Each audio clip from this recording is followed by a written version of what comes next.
Okay, so good afternoon po sa bawat isa sa atin. Okay, I hope po na ang bawat isa sa atin ay busog na ng ating lunch. Okay, so we're going to start our PM session for our day 1 webinar. Of course, alam kong busog na kayo ng informasyon kanina sa ating 2 sessions. If you have questions for attorney, po ay pwede niya pong sagutin bukas yung inyong katanungan tungkol po sa topic natin kanina. Okay. So, of course, hindi na tayo magpatumpik-tumpik pa.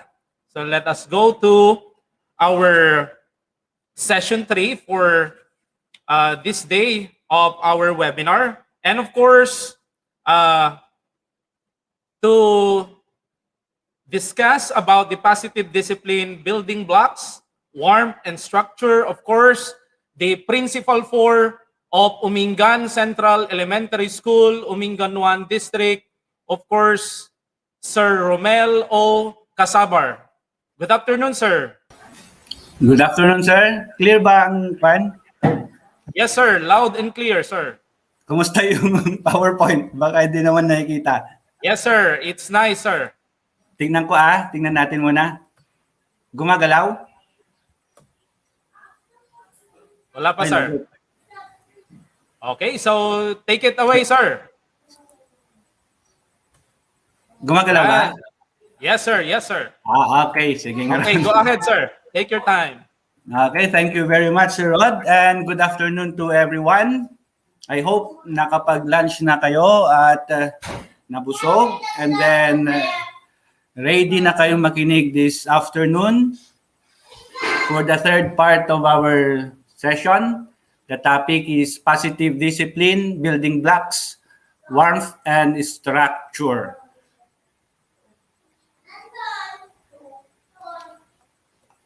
Okay, for the objectives of this session, at the end of the session, the participants are expected to be able to describe warmth and structure in positive discipline, give the importance of warmth and structure in students' learning and development, and to identify the ways of creating warmth and providing structure for students.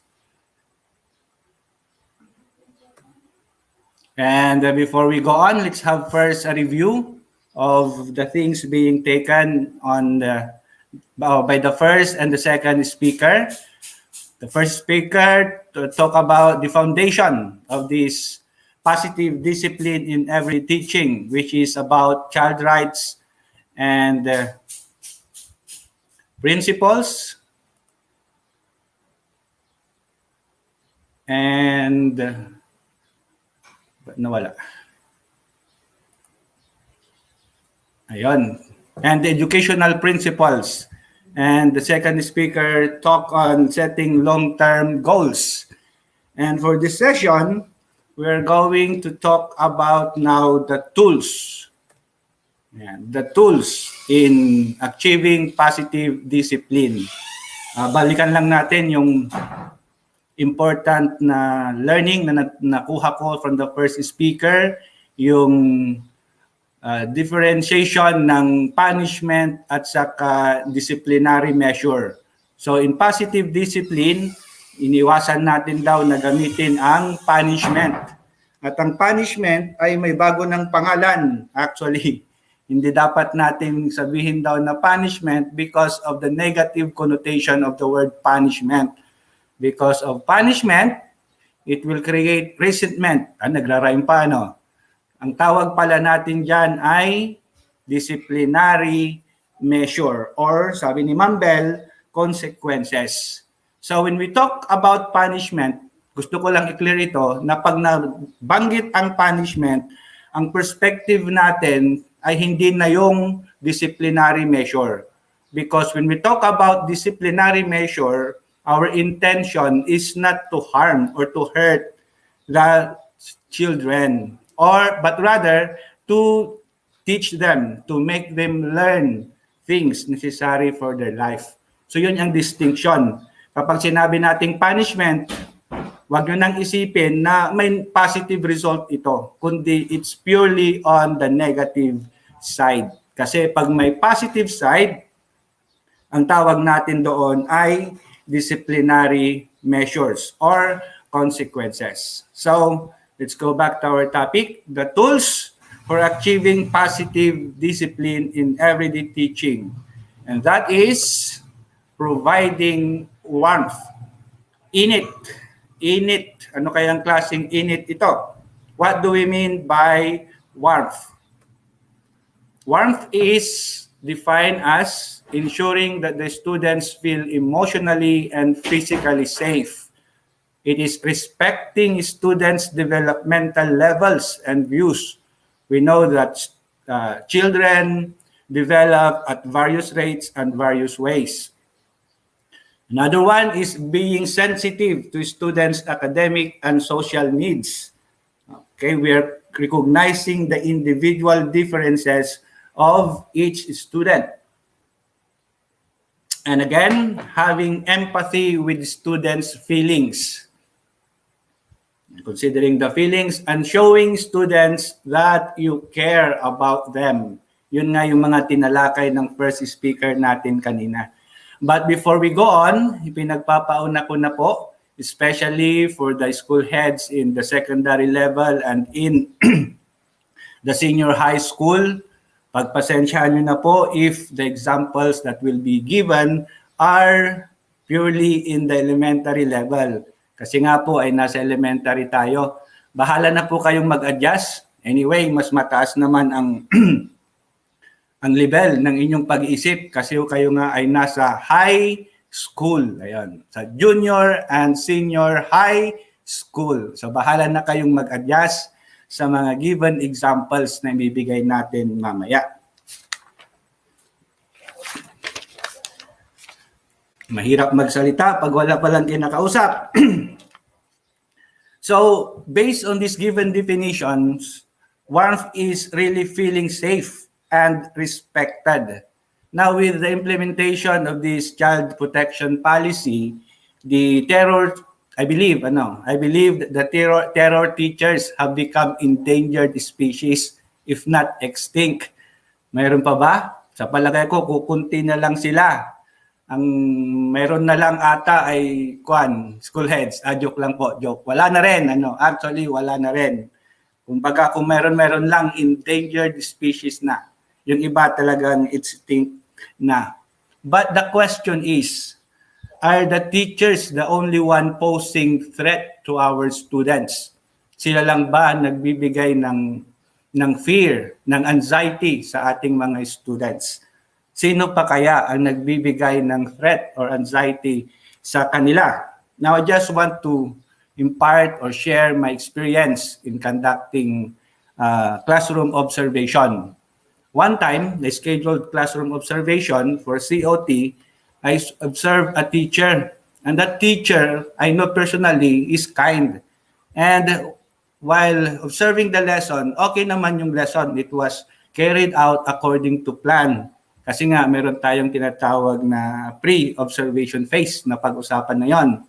But then, when the time came, the teacher asked a hot question, meaning higher order thinking skills, walang makasagot sa mga estudyante niya.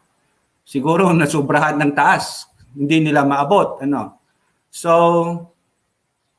parang nag-isip yung teacher, gumawa siya ng paraan, and then, as a form of motivation, ang sabi niya, she will give extra grade for a pupil who can answer the question. So, may napilit naman, may nagtaas ng kamay, pero hindi ito yung pinakamatalino sa klase nila. At then, she tried to give the answer, but then, medyo hindi niya nakuha. At ito namang si teacher, she bluntly said that the answer is not correct. Ang nangyari, may nag-react sa kaklase niya. Ang sabi niya, gamin, ma-feeling. Ang sabi ng kaklase niya. And the rest of the voice followed. So, ganun yung nangyari sa classroom. Now, I realized, kung titingnan natin, that this threat does not come only among the teachers, but also, o baka mas higit pa nga, sa mga kaklase nila. Kasi maraming, in general term, meron tayong tinatawag na mga bully students. So, our focus now is not only on the part of the teacher, but also on influencing the students, the fellow students in the classroom during the face-to-face setup. But today, maybe in the virtual classroom, kung mayroong nag-o-online learning sa atin. Because really, if the students are feeling afraid or they are anxious, there is fear of embarrassment or there is fear of being harmed or being ridiculed, then it will have a negative effect on their learning. If you can remember our lesson in yung ELLN, the developmentally appropriate practices, that if you are feeling nervous or you are afraid, your body is producing actually a chemical called cortisol. Now, if the level of this cortisol is high, then it will hinder on the learning process. It will hinder the function of the amygdala and the hippocampus. Now, these two parts of the brain are responsible for encoding information into a long-term memory. In simple words, learning. Nadidistract sila because their main role now is for the protection from harm. So we can see that this feeling of fear is not only psychological in nature, but rather biological. There are really certain chemicals in the body being produced by the body during the time of fear that really hinders or prevents learning. Now, on the other hand, if the students feel safe, then they can relax. They can listen attentively, and they can participate more, and they can learn more. So that is enjoyable on their part. And if they are enjoying, our body is producing another kind of chemical, which is called dopamine. And this dopamine increases motivation to learn. In other words, this chemical helps the students to learn more, to encode more the information into their long-term memory. So that is the biological aspect of this fear and the absence of fear in the classroom. So the goal now here is to eliminate the fear of being embarrassed, the fear of being harmed, the fear of being punished. So the goal is the elimination of this fear because this fear, sabi nga natin, hinders learning. But some teachers are having this dilemma. As we can notice in the line of questioning, paano sa ma'am kung maingay, hindi ba tayo magpapunish? Parang ganon.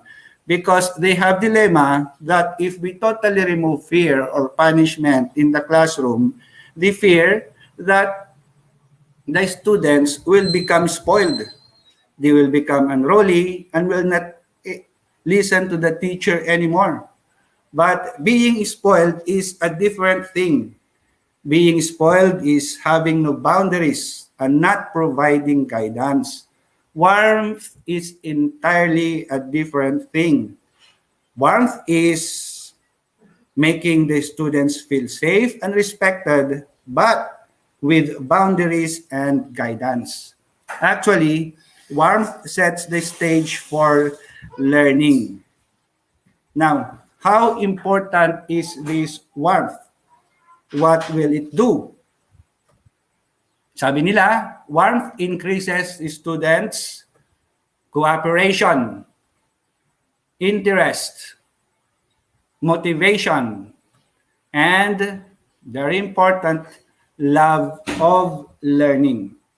Now, let's see why warmth is important. I will ask a question and then you will answer. Of course, with your own self kasi wala naman tayong communication. But then, you will answer. Dalawa lang naman, A or B. And the first question, will you learn better if your teacher tells you what you are doing right? Or B, your teacher tells you only what you are doing wrong? Question number 2, will you learn better if you feel A, safe with your teacher? Or B, afraid that she will hit you if you make a mistake? Ang saklap, ano? And number 3, will you learn better if you think A, your teacher will stay with you and support you no matter how many mistakes you make? Itong ganda, no? And letter B, he will storm out of the room in anger when you make errors.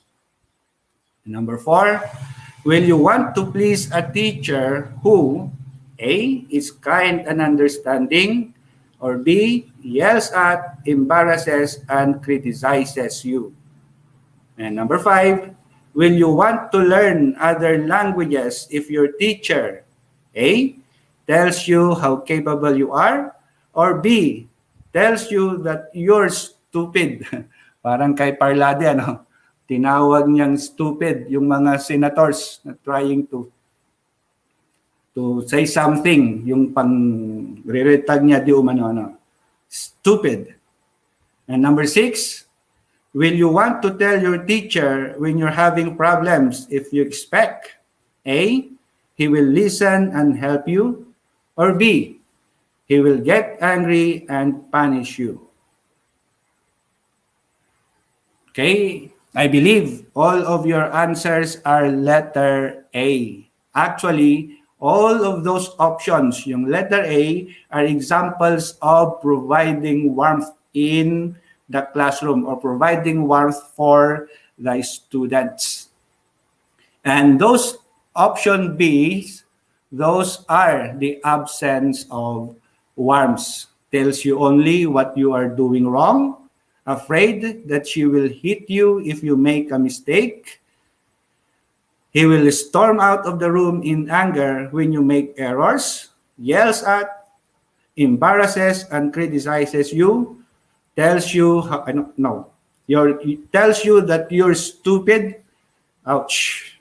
Parang guilty ako dito noon, ano? Siguro kayo rin. And he will get angry and punish you. Those are the examples of the absence of warmth. And I know that we are in some way or other guilty of these things before, kasi wala naman na tayo sa classroom, ano. Tayo na ngayon ay mga school head na. But on the other hand, I try to reflection, hindi ba natin nagagawa rin ang mga ito sa ating fellow teachers? And I believe and I hope not, kasi these are the absence of warmth. Now, to learn more about warmth, let's go on. What are the ways that teachers provide warmth in or among their students? So, ito ang mga yon. Number 1 is getting to know their student as a people. Now, it's now a cliche for us teachers that every child is unique. Alam na natin yan. And students think and feel differently. And we should see them as such. Teachers need to find out who they are inside.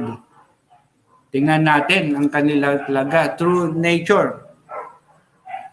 And there are ways when we can do this. And one is to be observant. We really need to be observant. Pero the problem now in the pandemic, wala naman sila. But we can be still observant by looking at the way they answered the modules. Their answers, sabi nga ni Ma'am Bell, doon makikita mo if they need warmth, if they need support. Or conduct background check. Diba? We need to have background check. And what is that form that gives a background check? One is the guidance form na ginagawa sa grade 1, then pinapason habang umaakyat sa educational ladder yung mga bata natin. But it's sad to say that more often than not, these guidance forms are just for checking purposes or just display. sa mga cabinets, pag nag-check si Sir Jun, nag-inspect sila doon sa guidance at doon lang nababasa. In other cases, nangyayari ito. But in other schools, hindi naman. Pero ang sinasabi ko dito, this should not happen. This guidance form should serve their purpose. And as instructional leaders, we should see to it that teachers are really reading these guidance forms. Because this is a way of getting to know their students better as a people. At then, siguro, it has also encouraged the writing of anecdotal records. Kasi yun din ang isang purpose nun. If there are unusual incidents, it should be recorded. Because this will form part of inventory of the behaviors of these pupils for the next teachers to look into. And another one is supporting them when they are facing challenges in their lives. Diba? Parang sa atin na rin. Tingnan natin ang sarili na lang natin. If we are in difficulty, if we are having problems, even simple gesture of sympathy and encouragement mean a lot. Malaking bagay na yun sa atin. Pag down na down ka, makarinig ka lang from other person, significant person, sasabihin, kaya mo yan. We will pray for you. May awa ang Diyos. Napakalaking bagay na yun as comfort. The same is true with our students. To do this, teachers should be constantly updated about the situations of their pupils. Lalo na ngayong pandemic. Dapat tinitignan din natin. Making sure that our teachers are really checking on the situations of our students. Another one, recognizing their efforts and successes. Warmth is recognizing efforts, not just successes, especially in the case of slow learners. Kasi our teachers are used to giving praise to pupils who are excelling well. Yung mga nakakuha ng mataas na grade, yung mga nananalo sa mga contests, especially mga first prize, parang ganon, ano? But in doing so, we are only recognizing the intelligent students. But how about the average, much more, the slow learners? If that is the case, bibihira na sila ay ma-recognize. So that should not happen. Tignan natin. We should also recognize even the pupils will get low scores. For example, nakuha yung bata, 78. Nang ibig mo bang sabihin, sir, i-recognize natin, 78, purihin natin. Why not? Kasi we have to look into context. Ano ba yung situation? Maybe that student can be considered as a slow learner. Nung previous test, ang nakuha lang niya ay 65. Now, nag-effort because of the teacher's concern, nag-aral dahil slow learner nga, nakuha lang niya, in spite of the effort, 78. That's already a great achievement. And that effort should be recognized. So that will serve as motivation for those slow learners to achieve more. Kasi yun lang ang kaya nila. Mayroon lang kwento, I just want to share this story. Payabangan ng samusa, a deer, and then a rat. Ang sabi na pinakita ng deer or ang kanyang sugat sa rat, sa daga. Ang sabi niya ay, anyway, English yung usapan nila, so Englishin na lang natin. Ang sabi niya, hey friend rat, look at my 1-foot wound. I got this. It was ripped open by the lion's paws. I got this when I tried to escape from the lion, sabi niya. Siyempre, itong rat naman, payabangan nga yung kwento, ayaw naman magpayabang. Then he showed his belly also. Now, friend dear, look at my 2-foot long wound. It was ripped open by a cat's claw. I got this when I tried to save my friend mouse. Tapos, tinignan ng deer. Ang sabi niya, "Hey, you're not even 1 foot long and you're saying that you're having a 2 foot long wound." Then, ang sabi ng rat sa kanya ay, "Look at my feet." At tinignan naman ng deer ang paa ng rat at saka tumango na lang in agreement. Now, what is the lesson of the story? We measure our abilities based on our own capacity. Sabi nga nila, to each is his own feet. Kung titignan mo, yung paa ng deer malaki, pero yung paa ng rat ay maiksi lang. So, meaning, it's unfair if we measure success, if we give recognition based on the achievements, great achievements only of our learners. Kasi ang mapapaboran lang, ang mabibigyan lang ng recognition will be, sabi ko nga, the intelligent pupils. Kasi, for example, kung ang bibigyan mo lang ay yung high scores, perfect or nearly perfect, how about the slow learners? Sometimes, no matter what they do, they cannot reach that because it's beyond their capacity. So, it's unfair for them. So, ang ibig kong sabihin, there must be a change of perspective. We should also give recognition to the efforts. Pag nag-effort, kahit konting improvement lang, that's a great factor already. And sabi ko nga, if in psychology and in our educational principles, if we can still remember the law of effect, di ba? If we praise something, there is a great tendency that that thing will be repeated. If you recognize efforts, even though kunti lang yung success that accompanied it, then it will motivate those learners to strive more and in return to succeed more. So that's it. And another one, share ko lang din yung story ng isa sa mga kapwa natin na ngayon na school head na siya. And then, this was before when he was still a classroom teacher. Ang sabi niya na they went to a regional contest. Regional ba yun o division? I don't know, but they went into a contest and they got the second place. And then, nang umuwi na sila and presented the winning to the school head, instead of appreciating their effort, ang sinabi ng school head ay, "Don't you know that the second placer is the first loser? If you were that person or the teacher, how would you feel? Ano kaya ang mararamdaman mo nun?" Instead of appreciating your effort, ayaw niya kasi ang gusto daw ng school head first. Because the second placer is the first loser. On the negative side, ang pag-effect niya. Siguro kung ako yan, on the part of the teacher, may bubulalas ko. Of course, I will not tell it directly, pero may bubulas ko sa sarili ko. Oh Panginoon, patawarin mo sila. They do not know what they're doing. So yun.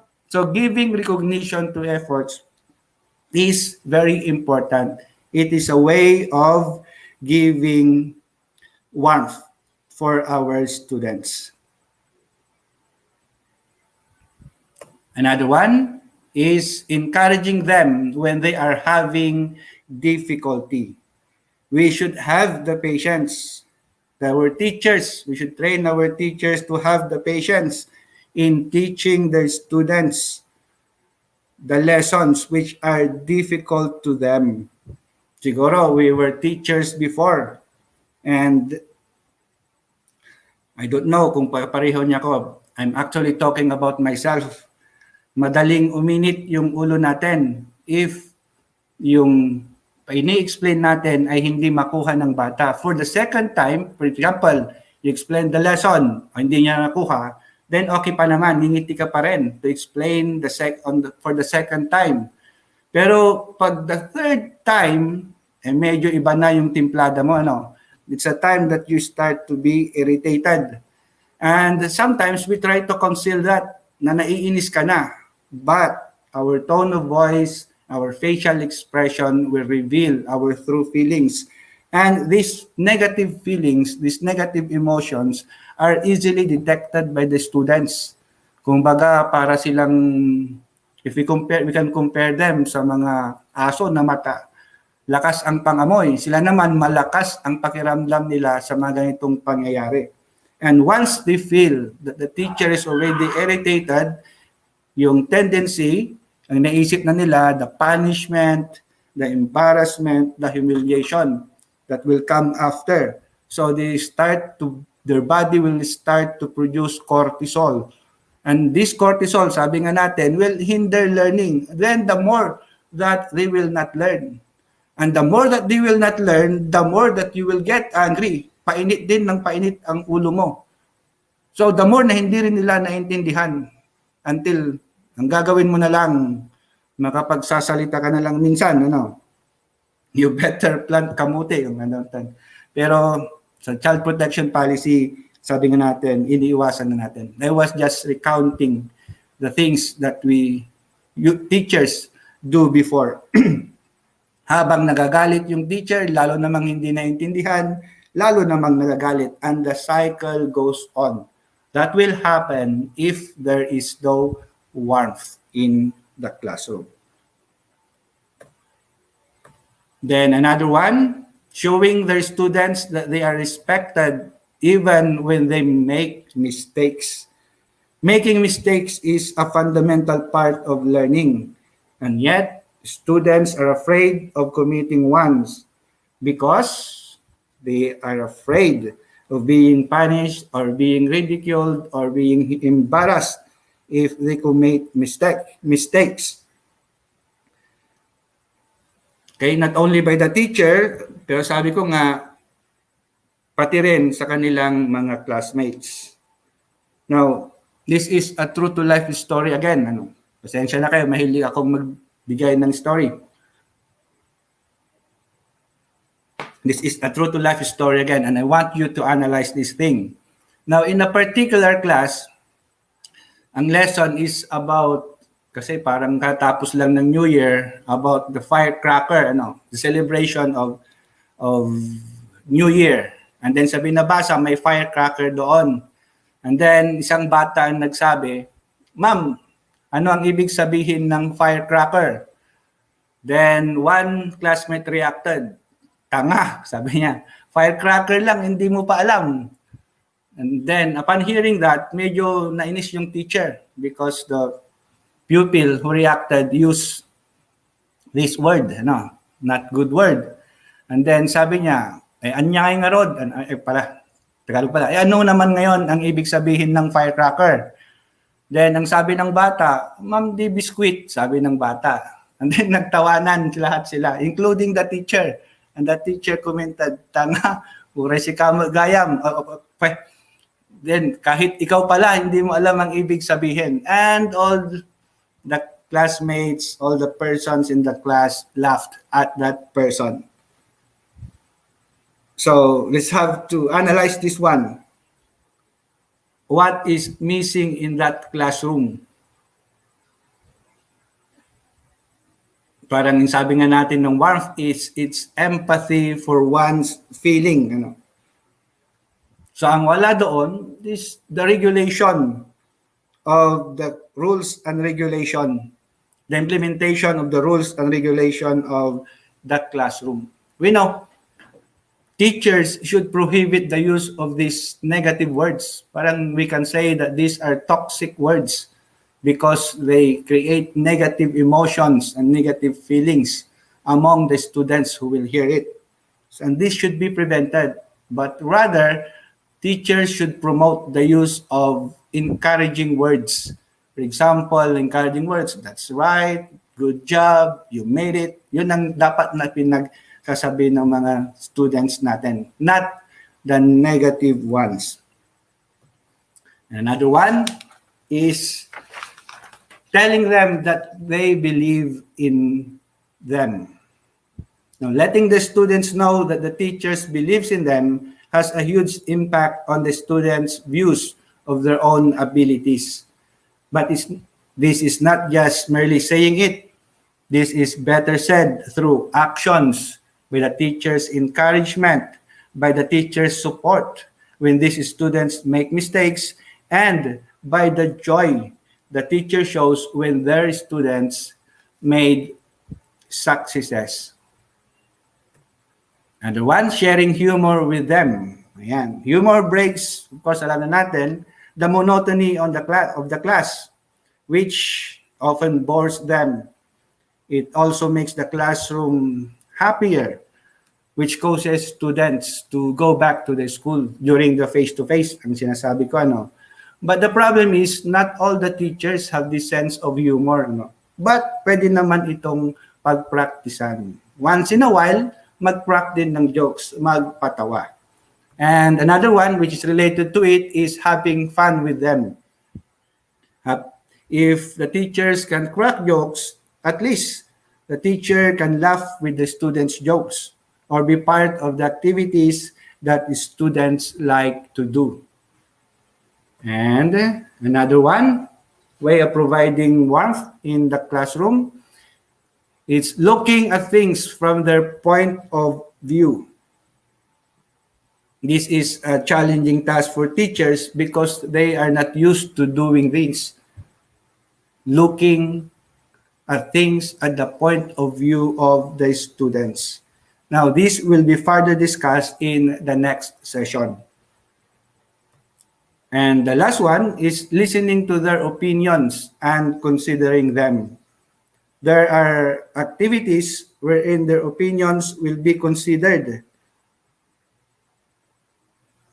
The example of these activities are the crafting of classroom rules and regulations, and also in as much as possible, we also need to get their opinions on the making of rubrics for their performance tasks or in making projects. These are some ways, in which we can listen and consider their opinions. Considering or accepting their opinions will make them feel accepted and respected. So what will happen if there is no warmth provided to the students? If there is no warmth, then anxiety contributes, then anxiety will prevail. Anxiety will happen. And sabi nga natin, anxiety will contribute to the academic difficulties. Anxiety, what will it do? It will interfere with the attention and memory. Sabi na natin, sa aspects of the biological aspect and also psychological aspect. And it will result to academic difficulties. Now, balikan lang natin, let's try to go back to our experiences. Balikan natin yung experience natin with our most terror teacher that we ever had. And during the time that the teacher was very angry while teaching the lesson.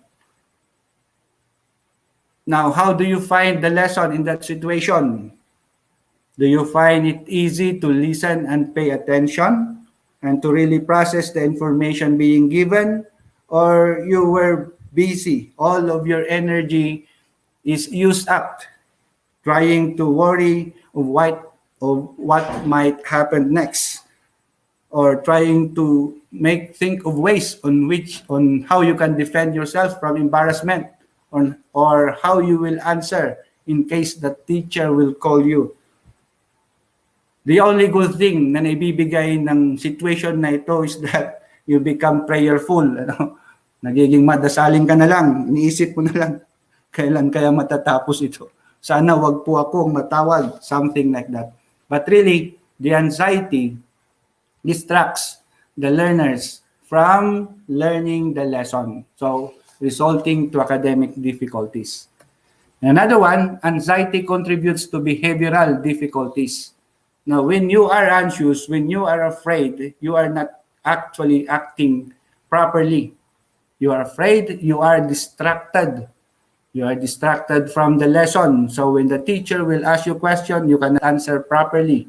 Or if you are doing the activity, you are not performing well. And this will be interpreted by the teacher as form of behavioral difficulties. But actually, not, because these are just prompted by your fear or by your anxiety. And what will happen if there is no anxiety, but rather there is warmth? The student is feeling safe and respected. This will happen because warmth promotes academic success. If there is warmth, there is security. And if there is security, the student is feeling safe, they can focus their attention on the information given to them or to their lesson. And they can commit that to their long-term memory. And as a result, there is learning. And because they enjoy the activity, they are motivated. There is motivation for them to learn more. And overall, this will result to what we call academic success. Now, in a warm, caring climate, students want to cooperate with their teachers and each other because there is no fear. And warmth encourages short-term cooperation and teaches them long-term values. So is this warmth? Tingnan nga natin. If we can consider this warmth, you can answer in your place. And then let's try to analyze each situation. A learner cracked a joke in the middle of online class and the teacher posted an LOL or a laughing emoji. Is this warmth? Of course, this is warmth. It's having humor. Another one, the teacher told her class that she will give out a prize for the learner who will get a perfect score in the quiz.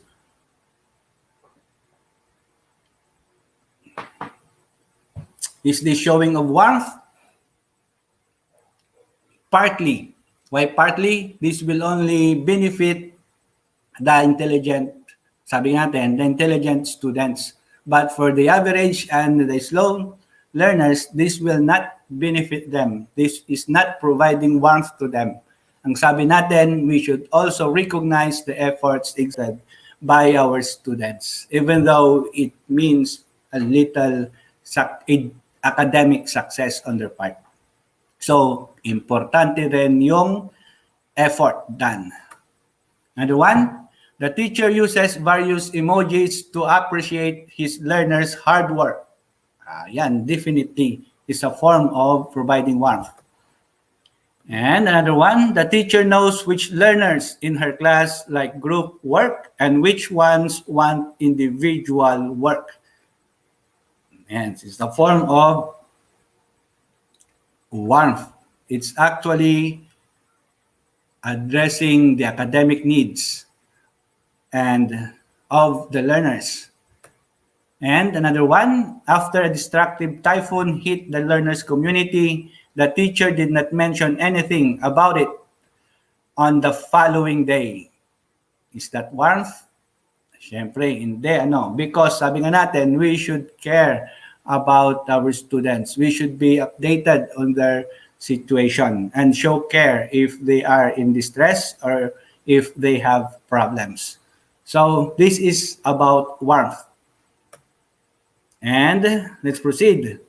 Another tool is providing structure. And what do we mean by structure? What is structure? Structure, it says here, is giving clear information and explanation. Ang sabi nga ni, sino yun? Sabi ni Piolo Pascual, I deserve an explanation. But for our students, they don't only deserve explanations, but also information. Explanation and information for them to succeed. Now, sometimes problems are the result of our own unclear communication. Communicating clearly is harder than we think. As school heads or PSDSS or teachers, and with our experience, we might think that we are giving clear information. We are already expert in giving clear information. But is that really true? Let's find out with this activity. Napasensya na kayo, this should be done, but then let's just do it virtually. Anyway, virtual naman ang training natin. Actually, this activity, I believe one way or the other, that you have already experienced this. You know, divide into pairs. So mayroong partner, one per back-to-back. Isang person has a drawing. So if we cannot do it virtually, then siguro dahil you have already experienced this, gawin na lang natin, imaginary. Ano. So ganito yung situation. Back-to-back. Then the one holding the picture will show the picture to the partner. And then he will give instructions to the partner, and the partner will draw the given picture based on the instructions given by the one holding that picture. Tatanda nyo na siguro, no? I believe that you have already experienced this one. And after that, magpapalitan naman. Yung isa naman ang hawak ng picture and the other one will draw based on given instructions. At kung maalaala natin, ano ang naging resulta? Na-drawing ba ng maayos? Based sa ating experience, hindi na-drawing. First tawan, hindi na-drawing. And then another setup, hindi na-drawing na properly. Now, if we are going to analyze what does this simple activity mean? This means that even though, kasi in communication, it involves two. We have the speaker and we have the listener. Even though the speaker is trying his best to give all the information necessary, it is possible that he is not communicating effectively. Why? Because the listener was not able to follow the given instruction.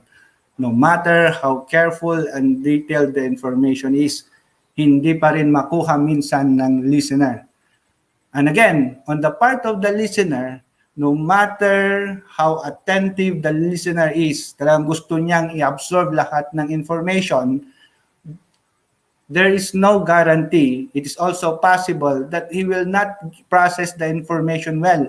Sa katunayan nga, in this activity, hindi na i-drawing na maayos yung pinapadrawing sa kanya. Meaning, even a seemingly simple task is not really simple. There is a problem. So in communication, we have this problem.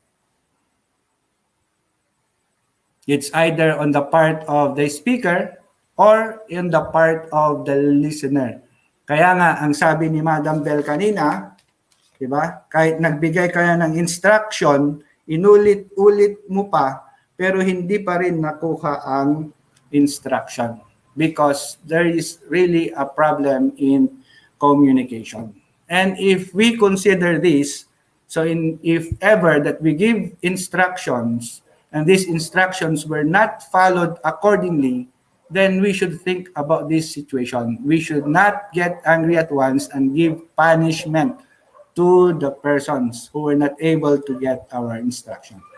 So that is the lesson of this activity. And another one, structure is supporting and helping students to succeed. Now, in the activity, there was a failure. No? The target was not successfully done because of the problem of communication. So, in order to succeed, we need to support the students. We need to give all the necessary information and explanation for them to succeed. Now, in terms of communication, ang pwede nating masabi na support sa kanila is to utilize all the possible tools in communication, not only verbal instructions, but we can also give pictures, we can also give illustrations, we can give samples. In such a way, we can make sure that they will understand the instruction or to make the instructions clear. And we should not stop on that part. We should go far beyond. We should ask the students if they really understood the instruction. But again, ang problema, if you ask questions to the students, they will not answer. Even though, di ba, sabi natin, after class, sabi mo, do you understand? Yes, ma'am. Kahit hindi, sasabihin nila, yes, ma'am. Any questions? Wala silang questions. Why? Ano kaya ang dahilan? Probably, they are not, there is no warmth. They don't feel safe. They don't feel respected. They are afraid that if you ask questions, ay mapagalitan pa sila on the part of the teacher, o kung hindi naman, ay mapahiya sila sa parte ng kanilang mga kaklase. And this is not only true to the students. Sometimes this is true to our teachers. Sometimes sa meeting, sabi niya, did you understand? Sabi niya, wala. Yes, ma'am. Any questions? Wala. But when it comes to implementation, nagkakaroon na ng problema. So we need to give them the necessary support.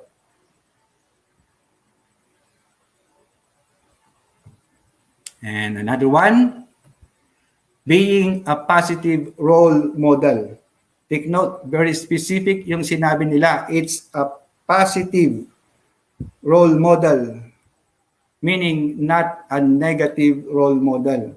Because sometimes teachers and even us, school heads, we are sometimes negative role models.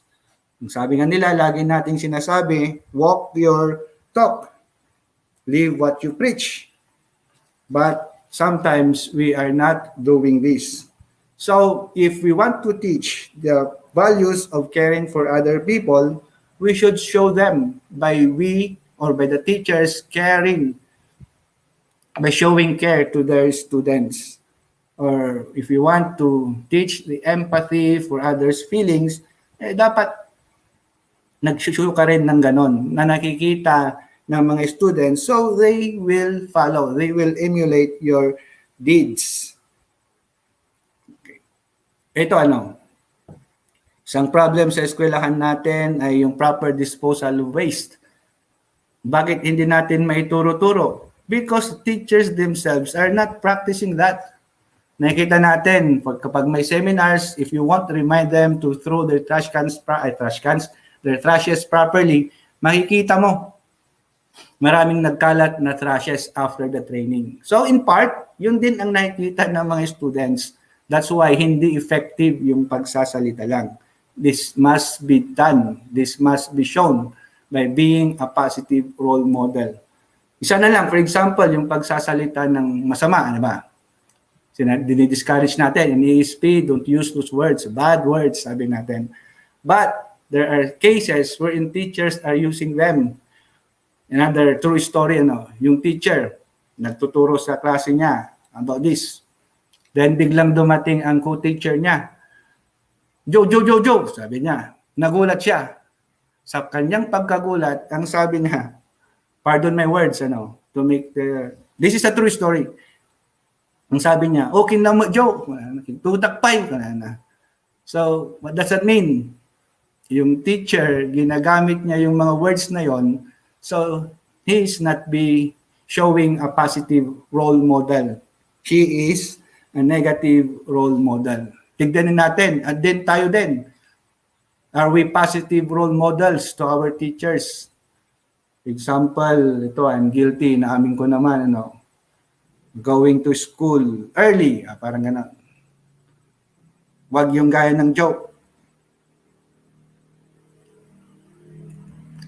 Go to school early, sabi ng principal daw.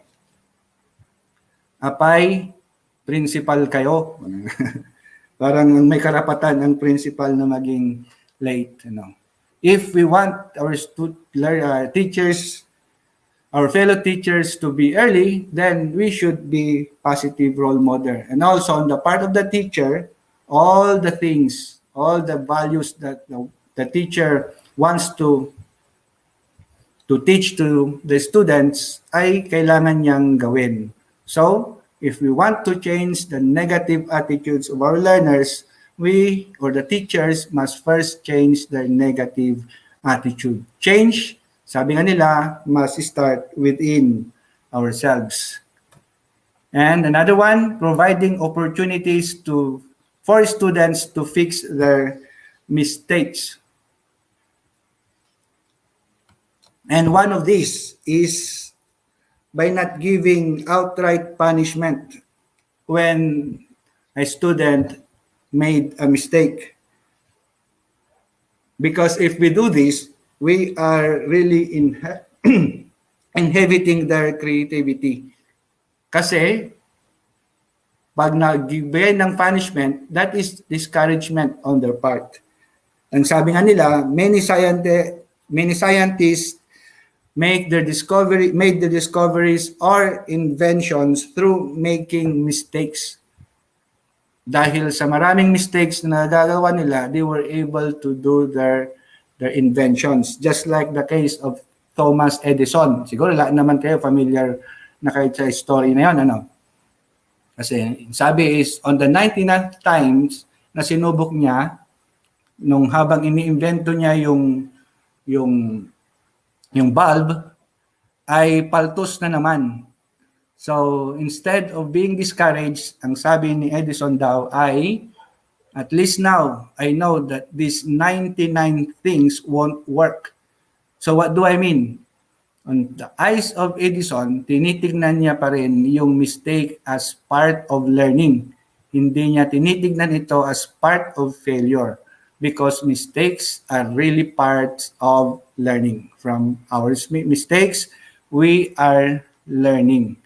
But the problem is that a common tendency ng mga teachers or even us is to get angry when students make mistakes. Ang feeling natin ng utak ng mga bata ay parang lumang telebisyon. Diba? Yung mga lumang telebisyon noon, pag medyo malabo na yung picture, anong ginagawa natin? Tinatapik natin na gano'n sa side. And then, lumilinaw naman yung linya. So, in comparison, parang we are treating our students like that. If we don't understand things, pag malabo yung kanilang perception, we try to strike them. Strike means hindi naman yung pinapalo. Strike yung pinapagalitan natin sila. We get angry. That's a form of striking it. And then, napapansin natin, pag nagalit na, medyo umaayos naman ng kaunti. But, just like on the TV, habang tumatagal, palo ka ng palo, lumalakas yung palo mo, until such time na kapag hindi mo pinalo ng malakas, hindi naaayos. And on the part of the learners, sa una, yung galit mo, it yields positive result. Then as time goes on, hindi na siya nagiging effective. So ginagawa mo, lalo ka pang nagagalit. And you do other things until such time na ang ending mo na ay si Tulfo. Matutulfo ka na kasi sobra ka ng nagbibigay ng punishment sa iyong mga students. So that should not be the case. We should provide them opportunities to fix their own mistakes. Another one is encouraging students' own thoughts and ideas. Now, this is another problem. Sabi ko, give an example. Sometimes, sabi nga natin, kasi it's part of our K-12 curriculum to develop the critical thinking skills of our students. Diba? And, Bloom's taxonomy, analyzing, evaluating, and creating. We are asking questions, but then our students, very few of our students are answering. Hindi sila makasagot. They cannot think properly. They are just waiting for the information to be given to them, for the instructions, for the solutions to be given to them. So one way in providing structure is to encourage students to think by themselves because our target is in developing independent students who can think for themselves even without the guidance of adults. And the last one is problem solving together. Ayan. In solving their own problems, we need to involve them. Hindi yung they're just waiting for particular solutions. So we should involve students in generating the solutions to their own problems. And how can we do this? Then one way is to ask what they need, to ask what they don't understand and what they understand, and what are the things that will work for them and what are the things that won't work for them. Actually, these two, the encouraging students on thoughts and ideas and problem solving, are intertwined. We really need to know what is in their mind. Sabi nga natin, metacognition. We need to know how they are thinking. And we do that by asking questions, by letting them share their ideas, their own thoughts. Because by knowing their metacognition, we can better assess them. And by better assessment, we can give the necessary support that they needed so that they can support, not only support, but information and explanation so that they will succeed academically, socially, and in the other aspects of their life. So these are the meaning of structure. And structure means scaffolding. Right. Maybe you are familiar with this scaffolding. Because in this scaffolding, of course, you cannot jump from the base of the building. You cannot jump to the highest floor or the highest part of the building. You can only go up there through the use of scaffolding. Kumbaga, step by step. This is similar with the learning introduced by Vygotsky, yung scaffolding or the zone of ZPD, zone of proximal development. And what does this scaffolding say? Sabi dito, structure is not about coercion or punishment. It's about recognizing that children are learners and they learn step by step. They cannot learn because they lack prerequisite skills. Sometimes, ang interpretation natin, when we are trying to explain things, children cannot learn because they are not paying attention. They are being naughty. Lumilipad ang isip nila. So, hindi nila naintindihan ang sinasabi natin. But in other cases, it might be true. But most of the time, they're doing that because they cannot learn. Hindi nila naintindihan actually ang sinasabi natin. That's why we need to scaffold. We need to give them support. And what is the support? We need to know what the child understands now and what the child could understand with help. Because of the discovery approach, sometimes nasanay natin, we give them instructions and we're trying to elicit the information, the learning from them. That is good for the intelligent students, but for the average and for the slow learners, that may not be effective. So what do we need? There are things that students learn through the support of teachers. Yung nga sinasabi ko kanina na zone of proximal development. There are skills that they won't learn this unless support is given to them. Kumbaga, example natin, yung learning to drive a bicycle, yung dalawa lang na gulong. Kung wala na maghahawak sa likod ng bisikleta para yung bata ay habang hindi pa niya alam na mabalance, ay mababalance niya dahil sa support ng taong humahawak sa bisikleta, kung walang ganun, yung bata, mahihirapan niyang matutunan yon. But with the support of that person, madali niyang matutunan yung skills of driving a bicycle. Ganon yung scaffolding. Ganon yung tinatawag natin na support that we can give to the students. But we can only do that if we are familiar with the skills, with the experiences, with the sabi natin, schema of our learners. And knowing that is part of giving structure so that we can give the appropriate support. Now, let us try these things. Why is structure important?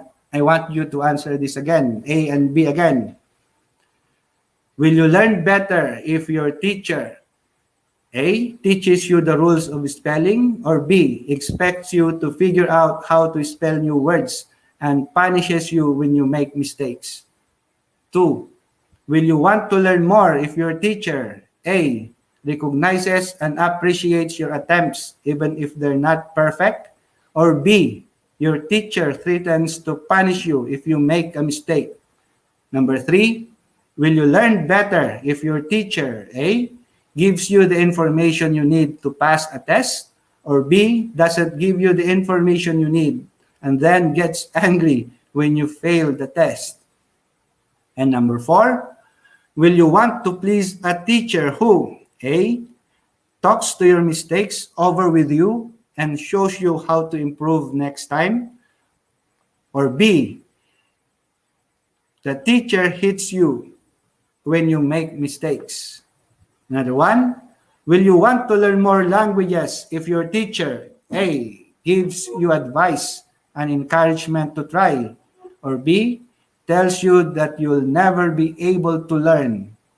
And the last one, will you want to tell your teacher when you're having problems if you expect, A, he will try to understand why you are having difficulty and help you find a new approach, or B, he will get angry and punish you? And I believe all of your answers are letter A. Actually, those are examples of providing structure. All the B's are examples of not providing structures. And I repeat, these are examples of not providing structure.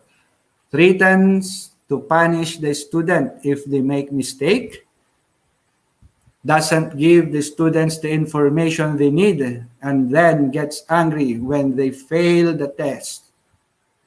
Another one, they give punishment if students commit mistakes. And sometimes, because of anger, they remark or they will tell the students that the students never will be able to learn. And the last one, they are easily irritated, and when they get angry, they punish students in different forms. Kahit hindi man itong corporal punishment, but in different forms, sometimes by giving tests. So those are the examples of providing and not providing structures. Now, these are the specific ways that in which teachers can provide structure. Number 1, it's engaging students in developing classroom guidelines. Ayan, there should be, sabi ko nga kanina, there should be rules and regulation in the classrooms, and this should be done at the start of the class. This will form part of the rules and regulations that will be observed in the whole year, sa virtual man o doon sa face-to-face natin. So, sabi natin dito, engaging students in developing classroom guidelines. So we should involve them in the creation. Sometimes, ang ginagawa lang ng teachers natin, they are making these rules and they are imposing these rules to their students in the classroom. But we should take further steps. Kumbaga, mag-level up tayo. And that is to involve them in developing these classroom guidelines. Diba? Just like in our SIP. Diba? In our SIP, we involve our stakeholders in formulating our SIP. Why? So that they will have this feeling of ownership. And if they feel that they own that program, then they will cooperate and they will give their support for the success of that target or goals sa SIP. The same is true with the teachers and the students. If the students feel ownership of the rules and regulations, they were the one who suggested them, then they will have this feeling and motivation to comply with those rules and regulations kasi sila ang gumawa doon. And sabi nga natin, as suggested, kailangan natin involve yung prohibition of the toxic words, yung mga negative words na sinasalita ng mga students natin. But rather promote the positive and encouraging words. And sabi nga ni Kwan, kasi sometimes, even though we have these rules and regulations in the classrooms, hindi natin masyadong ini-implement. And in doing that, in a way, we are teaching our students to do the negative things. Sabi nga ni, this is one classroom teacher, si Sir Hal Orban, in his book, Lessons from the Classroom, ang sabi niya, what you accept, you teach. In a clearer way, what you permit, you promote. Now, if you let those things, words, negative words being said by a student to other students in the classroom, and you do nothing about that, it means you are accepting that, and in a way, you are teaching that to your own students because you are not correcting that. Inahayaan mo lang. So, what we permit, we promote. So, in a way, ikaw pang nagtuturo. Hindi mo naman tinuturo. Yung kawalan mo ng aksyon, yun ang nagtuturo sa mga bata na gawin yon. Tingnan mo, if you're not correcting that, if you're not doing extra effort to stop that, ang nangyayari, nagtutuloy-tuloy yon. Kaya hanggang sa high school, ganun sila. Hanggang sa kanilang profession, ganun sila. At sabi ni Parlade, stupid ang sa mga senador. Yun ang a cycle will go on unless it will be corrected. Ang sabi nga natin, our classrooms, the school, is a perfect place to mold the students. So doon pa lang, ma-develop natin yung giving the right comments, yung negative words will be prohibited and will be stopped, and the positive words, the encouraging words will be promoted. Another one is being fair and flexible. Now, based on the rules established, cooperatively done rules and regulations, all actions should be based on those things. Diba, napag-usapan na rin doon yung mga consequences, behavioral, disciplinary measures, if ever those agreed-upon rules and regulations will be violated. And it should be implemented fairly for all the types of learners. But of course, with flexibility. We can provide there a way of bending the rules and regulations if, for example, a particular student is really having difficulty in consideration, in sympathy and empathy for that particular student. Another one is giving them the information they need to make good decisions. What do students need to understand to make good decisions? Yun ang dapat nating tanungin at sagutin. Actually, there are already practices in our classrooms which conform to this way. And one is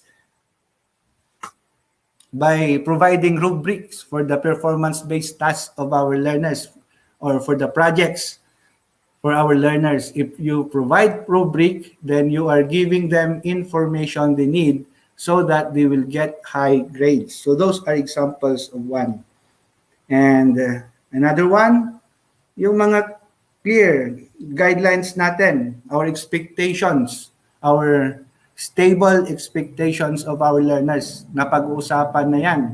So it must be clear to our students so that they will be informed and they will be acquainted of the things that you like, the things that you don't like, the things that they like, the things that yung mga ganun na usapan, so that it's clear for them so that they can make good decisions. Sometimes we are making these mistakes, we are hurting other people because we don't know na nakakasakit na pala tayo. Kasi hindi natin alam. Bakit mo sinabing ganun sa kanya? Ayaw niya ng ganun. Hindi ko naman alam. So yon, para maiwasan yon, this should be cleared right in the beginning of classes. Kumbaga, kung yan ay face-to-face. Another one is helping them find ways to fix their mistakes in a way that helps them to learn. Sabi nga natin, nitong mistakes ay part of learning. So, if ever they make mistakes, let us help them see the lesson in their mistakes. Kailangan yun ang priority natin. If they commit mistakes, sabihin natin, that's just okay. What is important is we gain things, we learn things from these mistakes.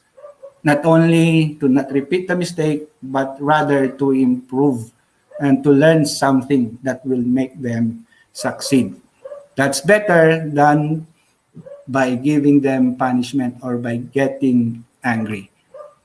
Another one is teaching students how about the effects of their actions on other people. We should emphasize the golden rule to our students. Simple lang naman, di ba? Simple lang panuntunan. The golden rule. If you follow that, then that means a lot. Kumbaga, when it comes to positive discipline, that is already a great success. Yung golden rule na tinatawag natin. And another one is acting as a positive role model and a guide. Marami na tayong examples na banggit yan sa pagiging role model and a guide natin. Now, these ways are, we can say, easier said than done. And in reality, pag faced with the negative emotions ng students natin, faced with the failures of our students, faced with the mistakes of our students, we are easily irritated. And we get angry and we do things which are not, or which should not be done, which are manifestations of not giving warmth and structure. Now, this happens because it's a matter of perspective. It's because on our assumption. Because we judge the behaviors of others based on our assumption. To give you an example, for example, imagine yourself, you are discussing, you are the speaker, you are discussing something in a class, and then suddenly one of your participants stood up and went out from that classroom or building. Now, how will you feel? Now, if you assume that that person is feeling bored and he wanted to get away with that boredom, that's why he stood and went out, then definitely your feelings will be hurt and you will be irritated or even get angry. But if your assumption that is that the person is ill and he needs to breathe fresh air, he's not feeling well, he needs fresh air, that's why he went outside, then instead of getting hurt, you might be feeling concerned with that person. And if you have time, you might go out to check on her or on him. And again, if you assume that that person is having a phone call, and that's why he went outside so that he will disturb you from your talk, then you will feel grateful instead of getting angry. So, sabi nga natin, we base our feelings on our assumptions. But sadly, most of our assumptions, if things like that happen are on the negative side. Ang una nating naisip, that is being rude. Naboboard na siya, bastos yung ginawa niya, walang kawalang galang, kawalang pagrespeto. So that's the problem with us. So we need to have a paradigm shift. Tingnan natin, our default should not be automatically on the negative assumption, but rather we should at least wait for a while and then wait for, or rather think of the proper assumption. The question is, paano natin malalaman kung ano talaga ang rason? Paano nga ba? O di tanungin. Tanungin in a nice way, and in that sense, you will know the reason and you can react properly. So parang kasi yung minsan parang sa pelikula, mga love stories. Minsan, di ba yung common scenario, yung babae at yung kaibigan niya, napuwing yung babae, hinihipan yung napuwing, then biglang pasok itong boyfriend, nakitang ganon, in-interpret, iba na ang ginagawa. Hindi naman nagsasalita. Until such time, yun na yung pinanggalingan ng away nila. Based on the negative assumption. And that should not be, sabi nga natin. Kailangan, it should be on the clear assumption para maiwasan ang mga negative feelings. The same is true with the teacher and their students. Huwag laging kapag may ginawang mistakes, lagi-lagi ang default, ang assumption ay negative. Defiance of the rules. Yun lagi ang karaniwang naisip ng teacher. With this providing of warmth and structure, that should now be eliminated. Magkakaroon ng paradigm shift ang mga teachers natin. Now, what will happen if there's no structure in the class or structure provided to the students? Inadequate structure contributes to academic difficulties. Inadequate information, inadequate explanation, inadequate communication, it will result to academic failure. And this will result to self-blame. Parang feeling guilty yung bata, poor self-image. Ikaw ba nang makakuha ng mababa? And this will result to lowered motivation. Another one, inadequate structure contributes to behavioral difficulties. So, inadequate information, inadequate explanation, academic failure, and it will result to resentment because the tendency of teachers, if for the failing students, is to give punishment. Ang sabi nga natin, punishment has negative effect. It will create resentment on the part of the students to their teacher. And sometimes it will result to hostility. And again, in result, lowered motivation. But on the other hand, what will happen if there is structure? If enough structure are being provided to the students, then it will promote academic success. Clear information, clear explanation, clear communication equals academic success. Increased interest, positive self-image, greater motivation. So you see, success will create more success. So structure, as a summary, structure, it helps children learn what is important. It helps them understand their mistakes and how to fix them, gives them the information needed to succeed next time, and gives them tools for solving problems when they are on their own. Another one, it shows them how to work out disagreements with other people in a constructive, non-violent ways. Now, this is structure. For the nth time, a learner submits his weekly worksheets late, so the teacher said that if he submits his work late again next time, he will report his behavior to his parents. Of course not. That is not structure. It's not giving support to the learners. Instead, kailangan tignan yung situation so that the teacher can give the necessary support for this given situation. May problema talaga yan. And the teacher's role is to get that problem. Then the teacher saw his learner asking another learner a question in the comment box during his online class. He informs them that they can ask their questions about the lesson in the comment box so he can answer them. Okay, it's providing structure. It's giving information and ano may sinabi natin doon? Giving information that will help students to succeed.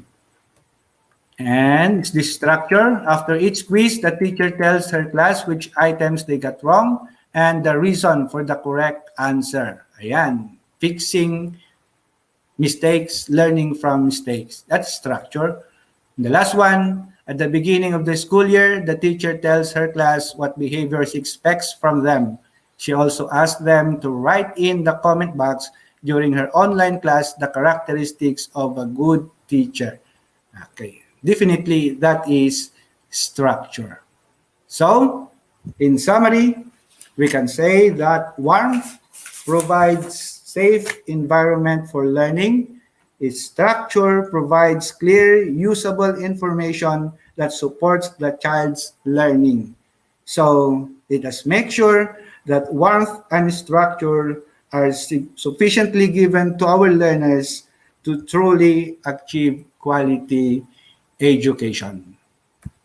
And that ends our session, and I hope you have learned a lot from this discussion. Now, if you have questions, you can write your questions on the chat box, or you can say your questions at the end of today's presentation. Pagkatapos po ng last speaker, that's the time that we are going to entertain your questions. Again, thank you very much for listening. And I hope to hear your questions later on. Okay, so thank you so much, Sir Romel. Thank you po. Okay. So i-reserve po ninyo yung inyong mga katanungan, and at the end of the of our session 5, we will be entertaining questions later. Minsan na lang po yung ating Q&A later po this afternoon session. Okay, so once again, Sir Romel O. Casaber, the Principal 4 of Umingan Central Elementary School. Thank you, sir.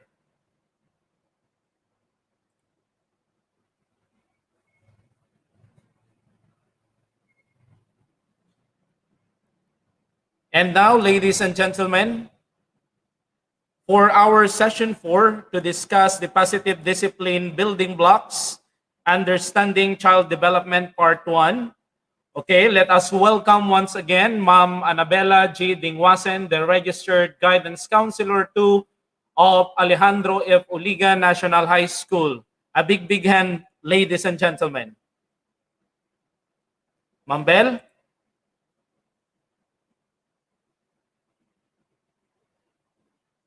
Take it away, Ma'am Bell. Yes, hello, good afternoon once again. Good afternoon, ma'am. Okay, wait lang. Yan. Good to see you.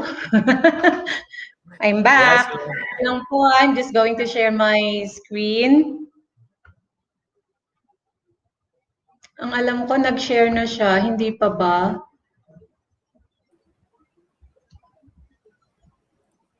Hindi pa, ma'am. Okay, ito na. Okay. Nag-share na po? Yes, ma'am. Okay, thank you. Now. Wow, galing ni Sir Romel. Okay.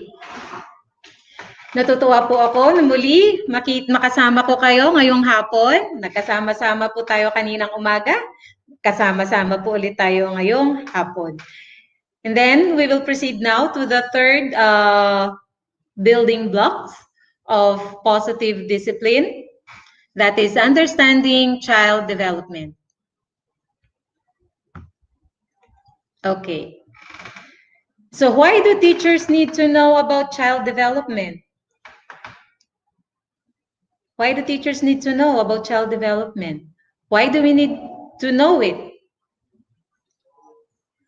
As we can see, the third block of the we can see that the third building block of the positive discipline approach, as presented a while ago by attorney, the third one is understanding the material. So when we understand the material, actually we are, when we say understanding the material, that is understanding the learners. So paano ba natin sila maiintindihan? Una, tignan muna natin, paano ba kasi sila nagde-develop? Okay po? Paano nade-develop ang isang learner? Saan siya nanggaling? Ano yung mga contributing factors sa kanyang development? Bakit nung pumunta siya sa amin, ganito siya? Bakit nung pumunta siya, ang tahimik niya? Bakit? Marami po tayong bakit. So masasagot po natin dyan, dito po sa ating pangatlong building block, na yung pagkilala at pag-unawa kung paano ba nagde-develop ang ating mga learners. We might as well thinking of the developmental characteristics. We all know that. Alam na po natin, ang dami na po nating seminars on child development, especially po sa kanilang developmental characteristics. But this time, tignan natin sa ibang perspektibo ang child development. So when we say child development, it encompasses, one, respecting different perspectives. When we say different perspectives, this is how the child thinks, how the child feels in the developmental stage he or he is in. And take note of the word there, respect. So na-mention din po yan ni Sir Romel kanina, yung word na respect. Tapos minsan nagtataka tayo, bakit yung ibang mga learners natin, ano yung sinabi ni Sir Romel kanina, parang bastos or something like that. Bakit may mga ganon? And then dito sa child development, meron yung part na we as the teachers, as the guidance counselors, as educators, we should, in understanding the child development, we should respect their perspective. Again, that is their rights. Kung titingnan po natin yung foundation ng positive discipline, babalikan natin, karapatan din po kasi nila yun. Kasi ang karapatan ng mga bata ay bahagi po ng karapatang pantao. So, tingnan po natin, doon po natin siya titignan, irespeto natin anuman yung wide range ng kanilang kaisipan at wide range ng kanilang nararamdaman. Nandun po na yung pagrespeto at pag-intindi sa kanila kasi hindi lang natin alam kung ano yung mga contributing factors behind those things. Kaya po pumapasok po tayo dito doon sa recognizing impact of individual differences. When we say individual differences, it's not just the physical condition. It also goes with the socioeconomic status, goes with culture, and even the family setup, paano yung living conditions, diyan po yan pumapasok, and even kung paano sila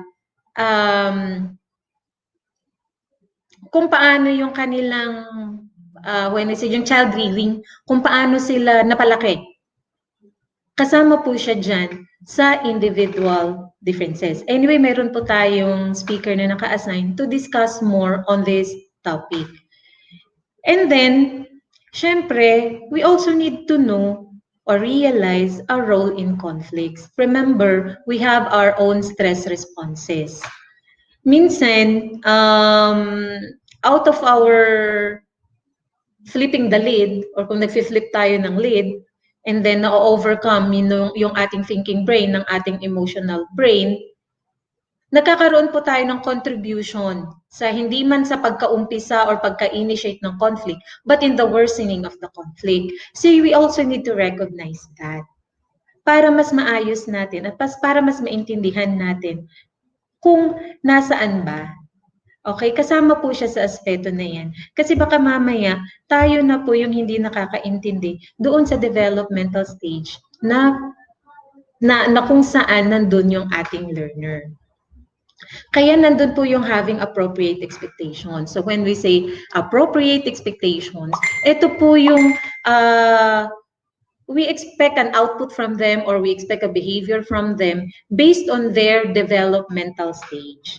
Of course, we cannot expect a 7-year-old child to think maturely like a 16 or 17 years old teenager. So, alam na po natin yan na yung expectations na sana natin, not that high or not that low, but just enough doon po sa kanilang present situation, yung present na developmental stage nila. And when I say developmental stage, it could be late, it could also be advanced, and it could also be in time. So may mga ganoon din po tayong proseso na dapat din po nating tignan. Bakit may nadidelay ang development? Bakit may advance? Malalaman din po natin din po yan mamaya as we go along with our discussion. Now, development before school, why does it matter? Why is it that we need to understand or know kung paano yung development ng ating learner bago pa sila pumasok sa eskwelahan? Okay, anong taon po ba? We all know na ang taon ng ating formative years or building the foundation ng isang bata or ng isang baby ay nag-uumpisa sa 0 to 5 years old. So kung papasok na po siya sa school at the age of 5 bilang isang kinder, nasa last stage na po siya ng pinaka-crucial ng child development kasi nandito po talaga lahat ng foundations. I mean, ng foundation ng kanyang learning, ng kanyang life experiences, ng kanyang value system. Kaya kapag dumating na po siya sa atin, halos ano na yan, may mga hindi pa naman siya finished product, pero may naumpisahan ng the child is already a work in progress. Kasi nga mayroon nang naumpisahan na pundasyon. Okay, so kailangan din po natin yung maintindihan para mas na matulungan natin ang ating mga learners sa kanilang journey habang nasa atin po sila sa ating sa ating care pag nasa school po sila. Now, early experiences can affect children's readiness to enter school. So when we say early experiences, ito na po yung life experiences nila before going to school. So ilang taon po to? Most likely that is 0 to 4 years old. So kung paano po yung experiences nila nung 0 to 4 years old sila, mula nung infant sila hanggang nung 4 years old sila or hanggang 4 years old and 11 months and 29 days or 30 days sila na hindi pa na-exacto na 5 years old sila na papasok sila sa school, it could affect yung kanilang readiness na pumasok. I remember a relative na at the age of 4, hindi pa rin po siya nakakapagsalita. Kung sa ngayon, sa panahon natin ngayon, kung 5 years old ang kinder at 4 years old ang preschool, so basically, dapat sana nasa school na siya ng ganong edad. But then, at the age of 4, hindi pa siya nakakapagsalita. Wala naman siyang disability. Pero bakit at that age, hindi pa siya nakakapagsalita? So ano kaya yung kanyang, aside from pwedeng sabihin natin na delayed development or late development, pero ano pa kaya ang underlying factors? So you see, kung hindi nakakapagsalita, yung bata, ready na po ba siya na pumunta sa school? Di po ba? Kung hindi pa po siya marunong ng ABC or hindi pa siya makapag-recognize ng letters, ready na po ba siya na pumunta sa school? Mga tipo pong ganyan. Okay, next one. Adjustment to a structured environment. Yes. Yung experience ng bata sa bahay, kung paano yung structure sa bahay, it could also affect paano din siya mag-a-adjust doon sa na-establish na structure sa school environment. Kasi may pagkakaiba sa home environment at sa kanyang school environment. Kung ang kanyang home environment ay lax, tapos pagdating sa school environment na medyo strict, paano kaya yung adjustment ng bata? Or baliktarin natin yung situation. Si home ay strict or masyadong rigid yung na-establish na structure, pagdating sa school environment ay mas lax. Di ba? Or, naturuan ba yung bata na mag-cope whatever environment na nasan siya? So those are the things that we need to look into. And also, early experiences can affect children's relationships with teachers and peers. Exactly. Paano kaya yung interaction niya with other kids? Paano ang interaction niya with other teachers? Paano ang kanyang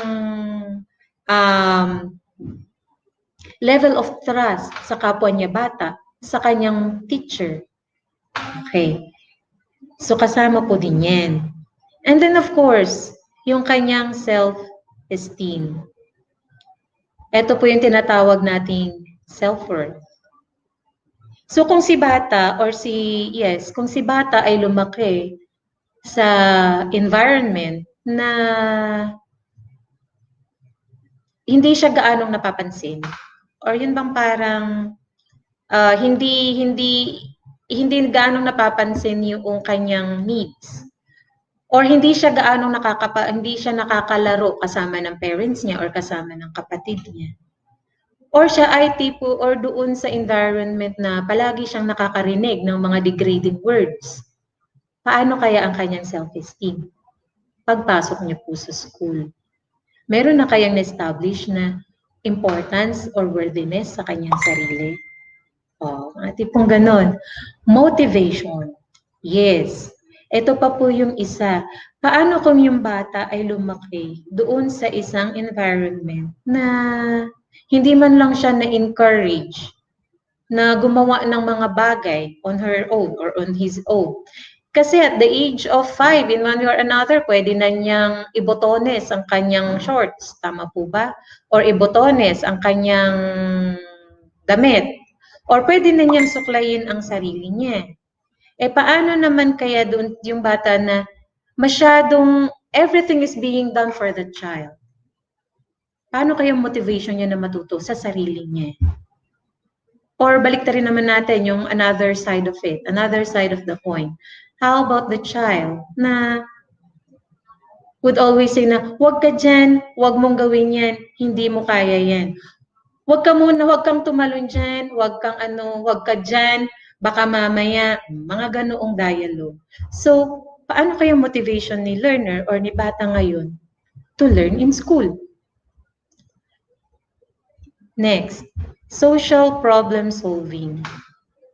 If the child grow in an environment or in a disciplinary way, in a form of discipline, na kapag may hindi ka nagawang tama, na which in fact hindi pa nare-recognize ni bata kung tama ba yun o mali, ay nasasampal siya, nasasaktan siya. Paano kaya yung kanyang social interaction with others? Possible tuloy na para ma-solve, o kaya kung mayroon siyang ininis siya ng kaibigan niya, or ininis siya ng kaklase niya, or ininis siya ng katabi niya, the possibility na manununtok siya ay nandun. Compared dun sa kagaya ng sinabi ni Sir Romel na bata na lumaki sa isang may warmth and structured na environment, ano naman kaya yung kanyang magiging reaction doon? Bubuntal kaya siya or magsasalita at pagsasabihan niya lang yung kasama niyang bata? So these life experiences, it all affects yung development ng ating learner. So paano ito nakaka-affect? Tignan po natin.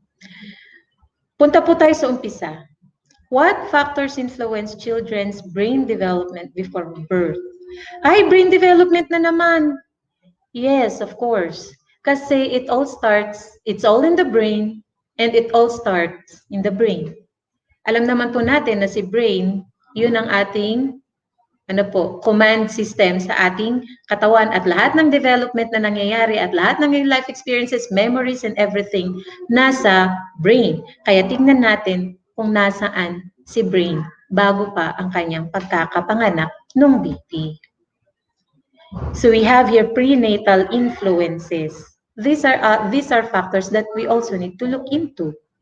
Genetics, alam na po natin yan. Mana sa nanay, mana sa tatay, mana kay tita, mana kay tito, meron pa nga mana kay teacher, o di ba? Mana kay ninong, mana kay ninang. So that is already a cliche. Now, when we say genetics, that is the predispositions towards distractibility or math ability, moodiness, temperament, verbal skills, depende kung kaninong genes natin yan minana or kaninong genes minana ni bata. Kasama po yan lahat sa genetics, sa genes. Kaya po may DNA tayo dyan na nakikita, yung DNA strand. And then exposure to toxins. Ito po ay kung si mother, ito po ang mahirap. Kung si mother ay na-expose sa, ano pong nakikita natin dyan, factories, maraming usok, hindi po healthy ang environment ni nanay habang pinagbubuntis niya sa baby. So it could cause neurological damage. And we all know na once na si brain cells ang nasira, lifetime na po yun kasi wala pong kakayahan si nerve cell or si neuron na mag-regenerate. Di po ba?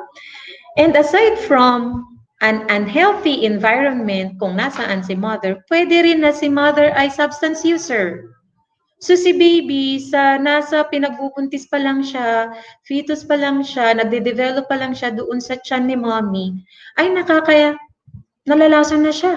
May mga chemical na doon sa loob ng katawan niya. Kasi yun naman ang tinitake ng nanay niya. So you see? Kaya minsan baka tingnan natin din yung baka ng bata kung hindi natin gaano maintindihan bakit kaya ganito yung behavior ng bata. Tingnan din natin, baka mamaya exposed si baby or exposed si learner. Noong baby pa siya, nasa loob pa lang siya ng tummy, baka meron ng toxins na pumasok sa kanyang katawan. Sunod, poverty and stress. When we say poverty, yan na, lack of prenatal care and poor nutrition. Ang mahal-mahal ng check-up, ang mahal-mahal ng vitamins, buti na lang may libre na sa RHU.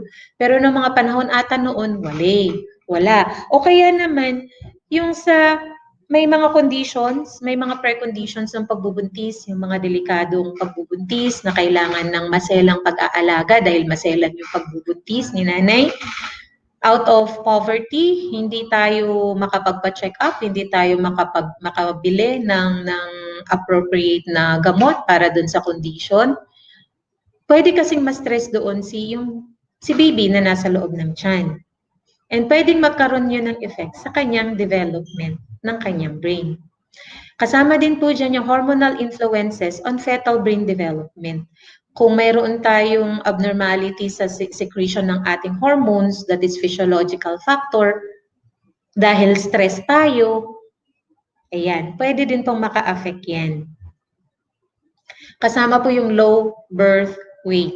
Siyempre, kung malnutrition, when we say malnutrition or poor nutrition, kulang yung nutrition na na-absorb ni baby kasi kulang din ang nutrition ni mommy or ni nanay. Kulang siya sa timbang. Kaya di po ba kapag bagong panganak ang baby or bumibisita, yung mga BHW, pinapadala yung mga baby, kinikilo, yan. At paglabas pa lang niya sa sa delivery room, wini-weigh na rin si baby, ilang kilo siya, kaya alam natin kung 7.5 siya nung lumabas. O, di ba? Pero mayroon din yung kulang. And tingnan natin, baka mamaya malnourished. At kung malnourished, baka mamaya yung brain development niya at yung ibang development ng kanyang organs ay hindi ganoon kaayos. And there are also birth complications. Yan, lack of oxygen. Yung hipag ko merong may na-experience niya to na noong nanganak siya dun sa kanyang second child. Sabi niya i-CS niya kasi medyo nahihirapan na siya, pero pinilit yung baby na ilabas na normal delivery. Pero yung nanay, talagang yung strength ni nanay talagang na kasi bumibigay na yung katawan kasi pati si mommy inoxygen na eh. Si hipag ko nung nanganak siya, inoxygen na siya kasi mahina na yung katawan niya. Kaya sabi niya i-CS na lang siya. Pero yung mga doctors hindi siya sini-CS. Ipinilit siya na normal birth. So ang nangyari, yung lumabas yung second child niya, walang heartbeat. and nawalan din ng oxygen yung brain ng baby. So ang nangyari, ang result, buhay naman po na-revive nila yung baby, but then nagkaroon po siya ng condition na GDD. When we say GDD, yun yung globally developmentally delayed. So ilang taon na yung bata ngayon, pero up to this time, hindi pa rin po siya nakakalakad, hindi pa rin po siya nakakapagsalita. So you see, yun yung mga birth complications na kailangan nating tignan. Paano naman kung hindi GDD? Tinitignan natin normal. Papasok siya na parang normal naman. Pero yung pala, yung kanyang, yung effect ay nasa manifestation. I mean, yung manifestation ay nasa behavior ng bata. Pwede din po kasi yun. So, why does infancy matter? Bakit kailangan pa nating tignan yung pagiging baby ng ating learner?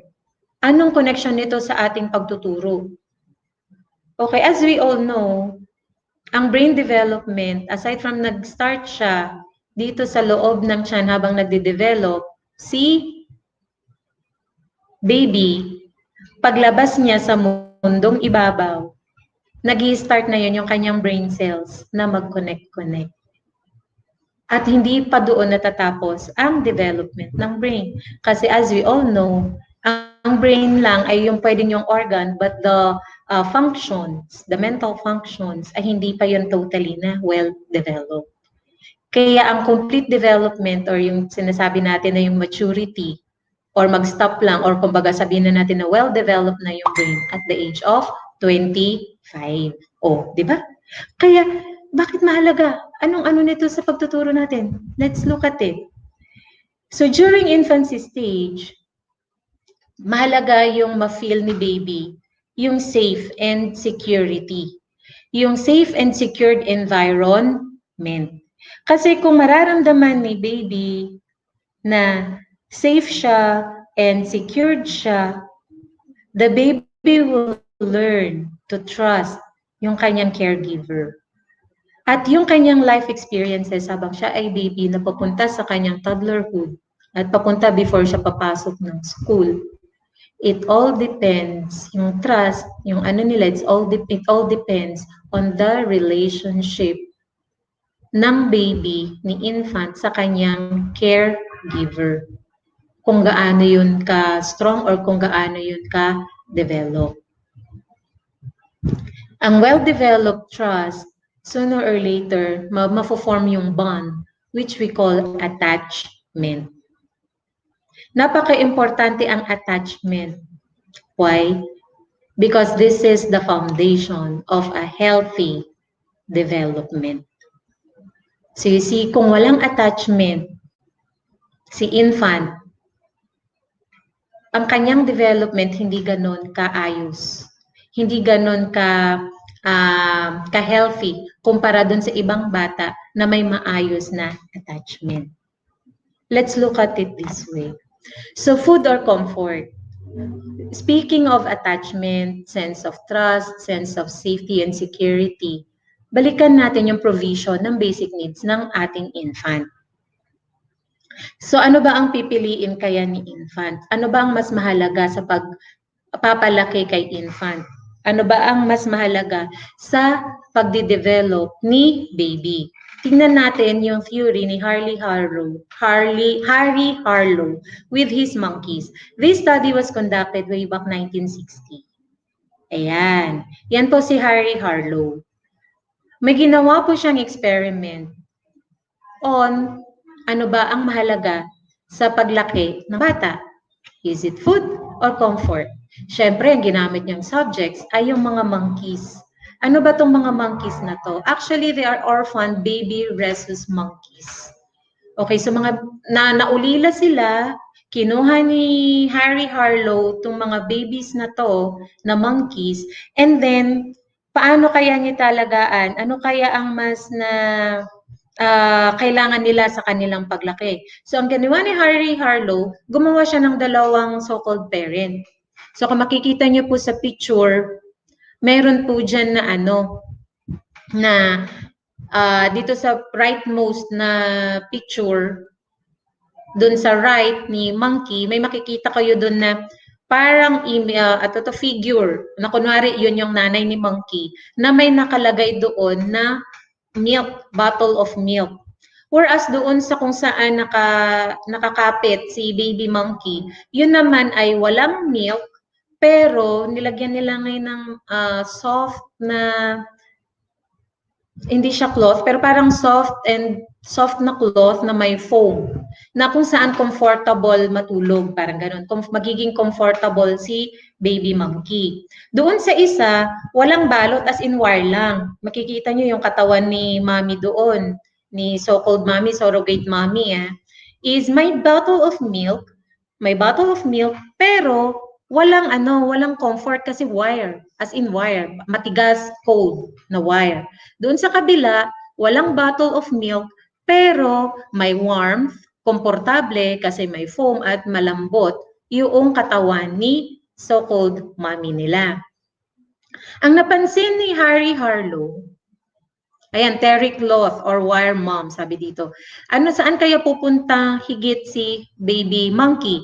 Kay terry cloth or kay wire mom? Yung wire mom, yung walang meron lang siyang bottle of milk, pero wala pong cloth sa kanyang katawan.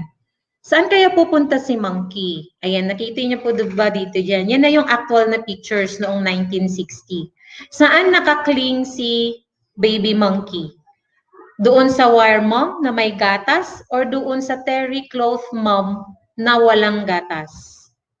So you see, this experiment proved that, showed that si baby monkey pumupunta lang kay wire mom or yung kay wire mom yung mayroong gatas, bottle of milk, pumupunta lang siya doon para kumain or para magdede.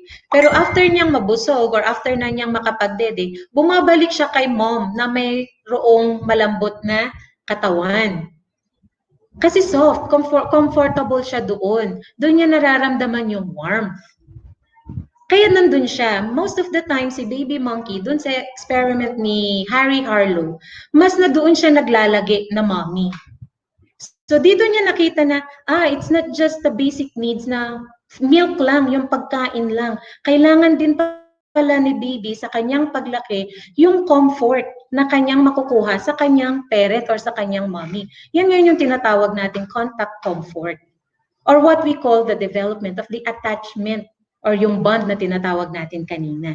This is actually critical sa infant's development. Now, nung ganun yung resulta ng study ni Harlow, what he did, pumunta siya sa mga orphanages at that time. Doon niya nakita yung mga bata sa orphanage na well-provided ang kanilang food, well-provided ang kanilang vitamins, well-provided ang kanilang medicines, but then, hindi sila nakakatog. Kasi syempre sa dami ng mga bata at siguro few yung kanilang workers, ang naipoprovide lang ay yung basic needs. Pero hindi nakakadol yung mga bata. Alam niyo na pa nakita ni Harry Harlow dun sa development ng mga batang yon na nasa mga orphanages. Delayed ang kanilang physical development. Yung iba, yung edad nila na dapat nagsasalita na, hindi pa rin sila nakakapagsalita. At yung iba naman, nakita niya, yung they are rocking, yung self-rocking, yung nirarock nila yung sarili nila for self-comfort. Yung ganun. At nakita niya talaga doon na stagnated yung growth ng mga bata. Intellectually speaking, hindi rin din ganoon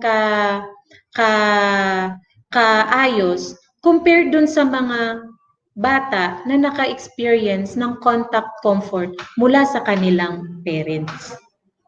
So you see, all of these things are very critical in the development of the child. Yung infant na nagiging bata, kung hindi ito na ipoprovide, kagaya ng sinabi ni Sir Romel kanina, yung sa warmth and structure niya, kung wala din yun sa bahay, even yung physical development ng bata, motor skills ng bata, ay nahahamper or nadidelay compared doon sa mga bata na naka-experience ng care and love and warmth. So, Tingnan na natin ngayon. Attachment fosters brain development. Kung si bata or kung si infant or say, for example, si toddler, naramdaman niya na physically safe siya sa kanyang environment. Safe siya na kung ano man ang gagawin niya, nandun yung kanyang caregiver na aalalay sa kanya.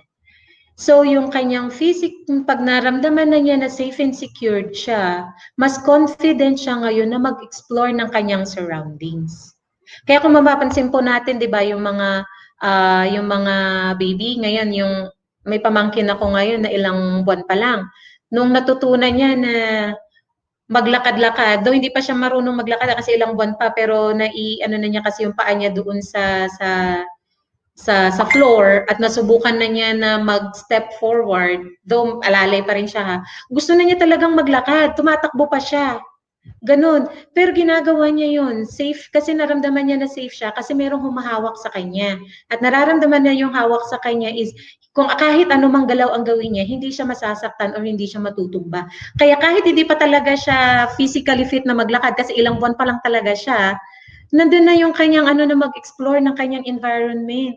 Andyan yung curious siya, ano kaya yung nakikita niya, ano kaya tong shape na to. Kaya minsan yung mga baby, di ba, sinusubo lahat yung nasa bunganga because they are very much curious. And kung safe sila and secured sila sa kanilang caregiver, they are bound to explore more. At habang nag-explore sila, nade-develop ang kanilang brain. More exploration, the healthier the brain development. And the wider, yung scope ng ine-explore din ni bata or ni infant or ni toddler, ay naka-base po ito, founded doon sa sense of security and safety sa kanyang caregiver. Babalik yun sa ating attachment. Kasi di ba, ma-develop din ang attachment once na may tiwala si bata sa kanyang caregiver at naka-base doon sa safety and security. Now, kung ganito pala na si attachment ay napapabilis or napapaganda niya ang brain development. Yan. Tingnan naman natin ngayon, paano kasi yung circle of security? Kung si safety ang foundation or yung base. Nakalagay po dyan sa picture, sabi niya, yan yung secure base. Yan yung upper na mas taas na kamay. Sabi niya, I need you to support my exploration. So si child or si baby, ang hinihingi niya ay you need to support. Caregiver, when we say caregiver, it could be si mommy, si daddy, si lola, si lolo. The one that's giving care to the child. Sabi niya, support my exploration. When I do explore, please watch over me so that I would not have an accident. And what I do, please do delight in me. Because I am trying to learn new things, I am trying to learn my environment. And so please help me to do so. And when I do it, please do enjoy with me because I enjoy it. I enjoy doing things because I am learning from it and I am knowing my environment, I am knowing you. So please do enjoy with me. Pero paano kung yung environment ni bata ay hindi na ipoprovide yung kanyang clamor na ganito? At pagkatapos ko pong mag-explore, this is what I need again. Siyempre kapag ka mag-explore kasi yan, medyo lalayo yan. Kasi nga may sense of exploration siya. Pero babalik at babalik sa'yo for refueling. At pag bumalik, so please welcome my coming to you again kasi kailangan kong mag-refuel. Babalik siya at yun yung tinatawag nating safe haven. Okay, so you have to protect me, comfort me, delight in me, and organize my feelings because there are times that I do not understand what I feel. So help me on this one. And pag na-provide yun ni caregiver, na-provide yun ni mommy, na-provide yun ni daddy, yung security, yung sense of security, well-established siya at magiging grounded.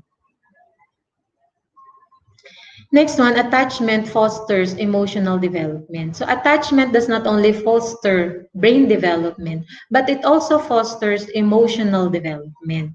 So aside from physical safety and security na he will not be hurt or he will not be harmed, we also have the so-called emotional safety.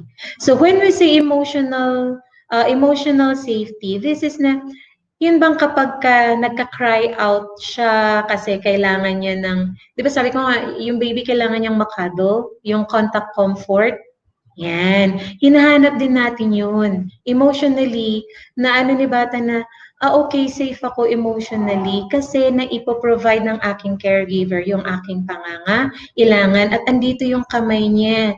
Kinakadol niya ako, hinahag niya ako, kinikiss niya ako. At ang nade-develop sa kanyang development ng kanyang emotions ay yung kanyang interaction sa iba. So kung mapagkakatiwalaan ang kanyang caregiver, ibig sabihin na strengthen yung tiwala din niya sa ibang tao na it's alright to establish and to interact with others as well kasi ipinaramdam ni caregiver na magiging safe siya. Okay? Na hindi siya ganoon na masasaktan. And that would lead to healthy emotional development. Na hindi lang si bata nagtitiwala kay caregiver, but that child would also learn to trust other people na nasa kanyang circle of development, yung other members of the family. Kasi andyan pwedeng mayroong kuya, pwedeng mayroong pinsan, yun. So, lumalabas ngayon si bata na hindi lang yung kanyang caregiver ang pwede niyang pagkatiwalaan, kundi even yung iba pang tao na nandun nakasama sa bahay or sa kanyang environment. So, mayroon din siyang interaction sa kanila. Kaya tingnan natin yung sa circle of trust. Now, we have there the secure base. Itong sinasabi ni bata. When I cling or get really quiet or act out of control, I'm telling you, I don't know what to do with my feelings. Kaya minsan yung mga bata nagtatantrum. Okay, ang lakas-lakas ng ingay. So kaya minsan, hindi kasi nila alam din kung paano pa sabihin or i-express ang kanilang nararamdaman kasi sila mismo hindi pa nila alam. Ano ba itong pakiramdam na to? Mainit ba? Hungry ba ako? Nalulungkot ba ako? Masaya ba ako? Nagagalit ba ako? Dahil nakagat ako ng ano? O kaya may makati? They don't know, so they just cry. Now, kapag ka sa mga ganitong pagkakataon na parang naglalambing o naghanap ng attention, we need to offer assurance kasi yun ang hinihingi niya na i-assure siya at ipaalam sa kanya na hindi ko kailangang matakot kasi nandyan ka. Nandyan ka na mapagkakatiwalaan ko. So I'm really saying, sabi ni bata, please help me. I'm often scared and confused. So you help me just by being with me. Para hindi siya matakot na mag-explore. So, mag-build yung kanyang trust sa kanyang caregiver and then matuto siyang mag-explore sa kanyang environment. Now, attachment fosters language development. Dito po tayo pumapasok, communication. Paano ba nakiki-communicate ang baby or ang infant? Diba through crying? Una, magka-cry lang na yan. Kung nagugutom, iiyak. Pag naiinitan, iiyak. Pagka nawiwiwit, iiyak. Pag nalalamigan, iiyak. Kung may masakit, iiyak. Kasi yun pa lang yung kanyang form of communication. Ito pa po pala, kapag ka hindi pala natin pinansin yung kanyang form of communication na yung kanyang pag-iyak, pag hindi pala natin yun pinansin, iisipin ni infant na hindi effective ang kanyang way para makipag-communicate. So dahil hindi effective, dahil wala siyang nakukuhang response, hindi na yan iiyak. O di ba kaya kung minsan mas okay pa na umiyak yung bata kaysa hindi, Makamamaya, naku, bakit kaya itong batang ito hindi naman ata marunong umiyak, ay ang bait-bait, sasabihin natin, ay ang bait-bait, hindi marunong umiyak. Naku, wag naman po. Mabait kung hindi gaano malakas siguro o hindi na di palaho ang iyak, pero hindi rin din po maganda na ang baby ay hindi umiiyak kasi hindi na siya nakikipag-communicate. See? Pero kung yung way of communication niya na pag-iyak ay nabibigyan ng pansin, and take note ha, respectful response. Take note of the word again, respectful. Infant, respectful response. Kaya tuloy napapaisip din po ako. So, saan kaya galing yung disrespectful attitude ng mga kabataan ngayon? Hindi ko po alam.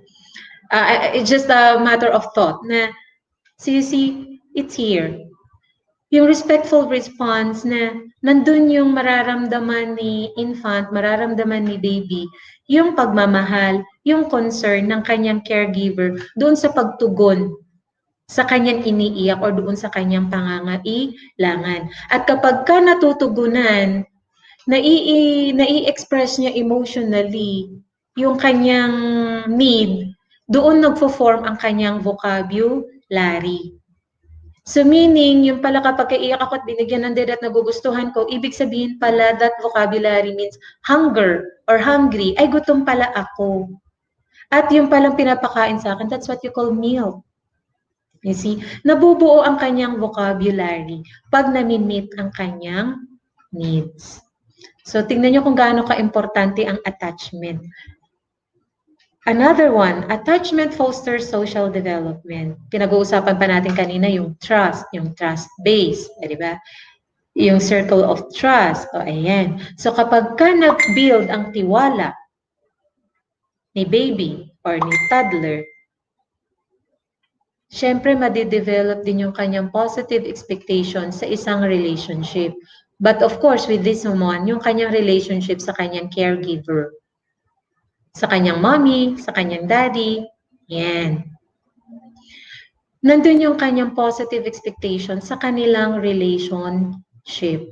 Kaya confident siya na makirelate sa kanila kasi alam niya at may tiwala siya sa kanila na kung ano man ang iparamdam niya ay matutugunan. Anumang pangangailangan, anumang concern ang ilalapit niya ay matutugunan. And therefore, mag-i-end yan sa isang positive relationship. Okay po. At mas na ma-recognize din in the latter part sa kanyang development, mas na madali niya ding ma-recognize kung ano ang unhealthy at healthy relationship. So you see, ganun siya ganun siya kabigat. Ganun pala kalalim. Okay. And paano naman kapag kakulang sa attachment? Siyempre, kabaliktaran. If attachment fosters brain development or healthy development, lack of attachment will slow down the intellectual development.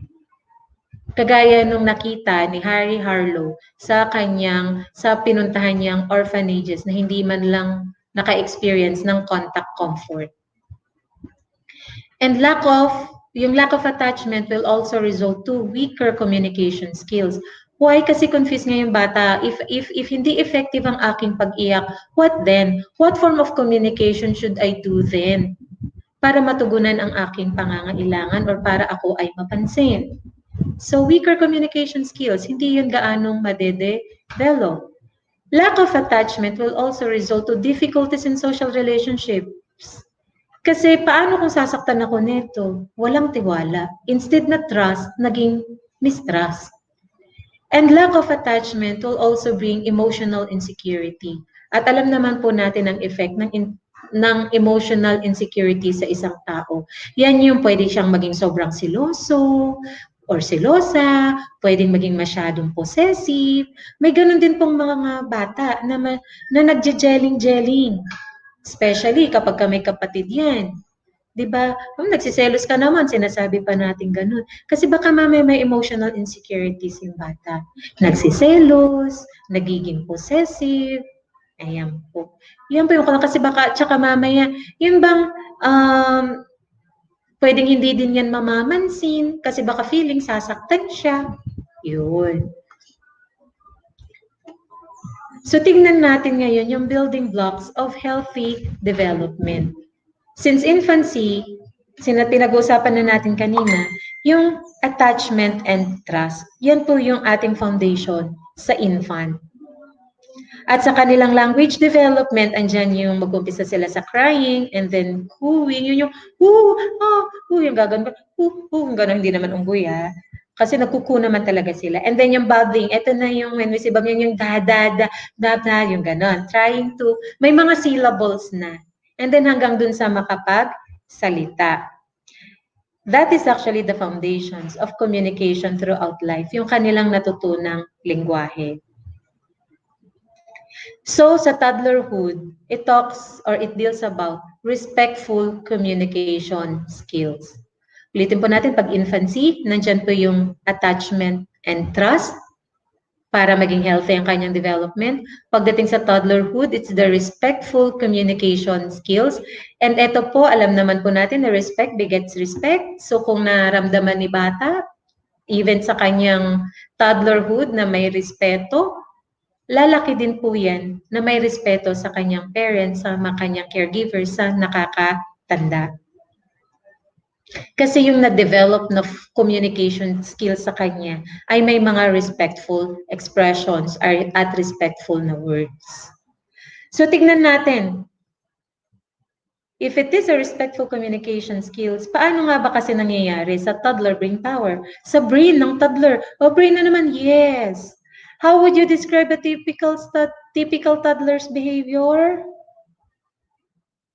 Babalik po yan kung paano po sa kanyang development ng kanyang brain. O sige, anuhin muna natin. Paano nga ba ang toddler? Di ba ito na yung stage na sinasabi na kabangbangadan na, kung na J. Lucano.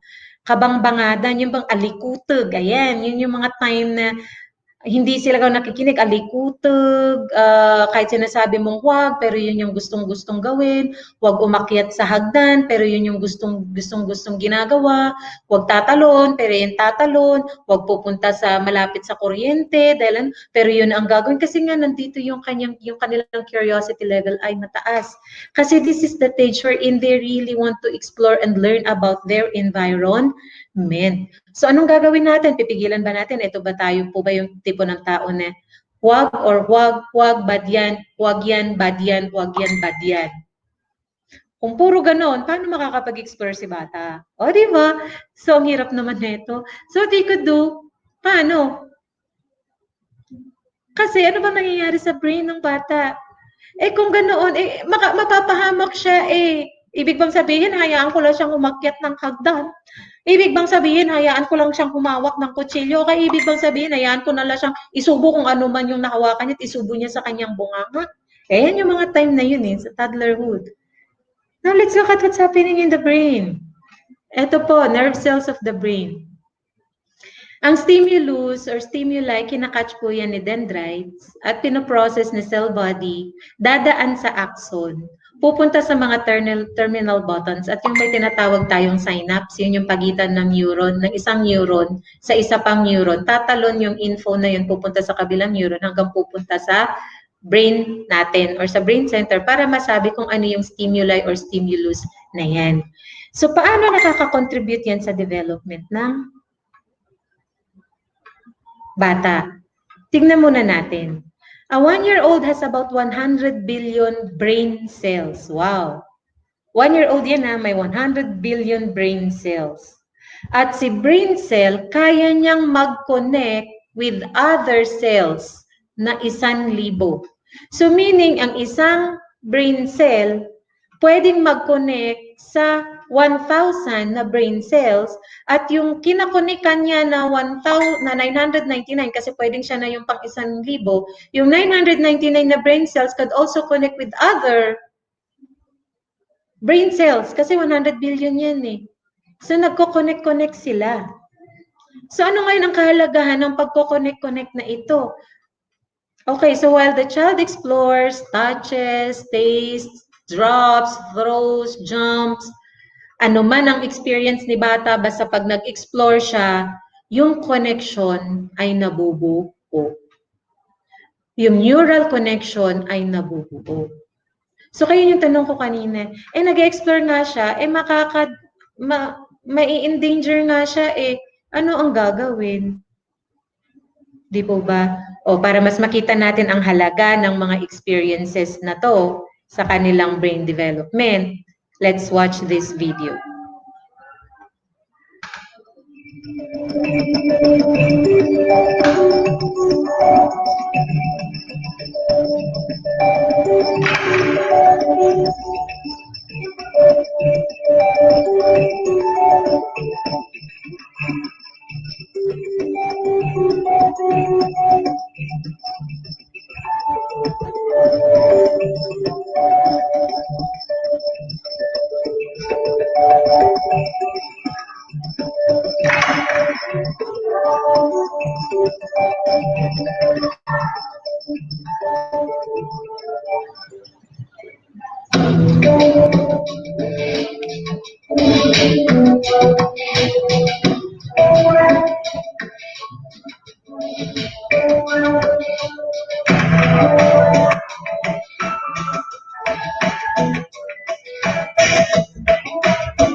Okay. So nakita po natin kung paano nag-connect yung mga brain cells, di po ba? So yung una, yung dalawang neurons nag-connect sila. Meron din yung part na yung naka-connect, nag-disconnect, and then connect doon sa iba. So you see, kung hindi natin i-allow yung bata na mag-explore, ibig sabihin, hindi din natin ina-allow yung bata or yung brain cells ng bata na mag-connect.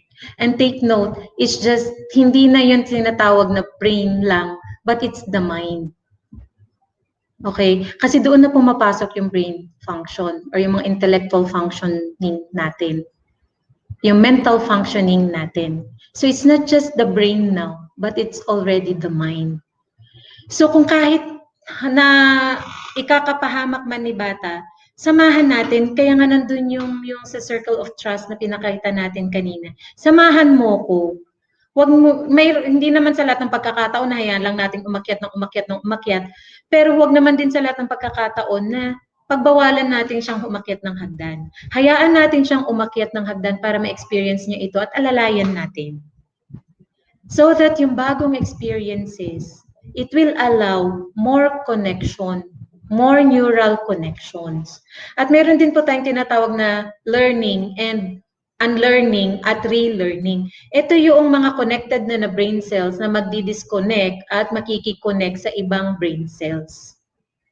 Sisi, kung weak ang connections, paano kaya yung mental function ng bata? Kung hindi nabigyan ng pagkakataon si bata na mag-explore, paano kaya ang kanyang brain connection? Ang kanyang neural connections. If it is weak, how could it be na magfa-function siya na maayos mentally? It could also be weak. The mental function could also be weak. So i-allow natin. I-allow natin sila. What does the CRC say? Ano ba yung CRC? It is the Convention on the Rights of Children. Let's look at Article 19 and 31, which is na-mention na po pareho ni attorney kaninang umaga. Article 19 speaks of the right of children to be protected from any form of physical harm and mental harm. So we need to protect them. So kung yung bata kailangan niyang mag-explore, ibigay natin, pero protektahan natin. Bakit? Sa Article 31, that speaks of the rights of the child for space and play. When we say space, yan yung kanyang space to explore, to grow, to develop. Sa isang toddler, talagang mag-playful yan.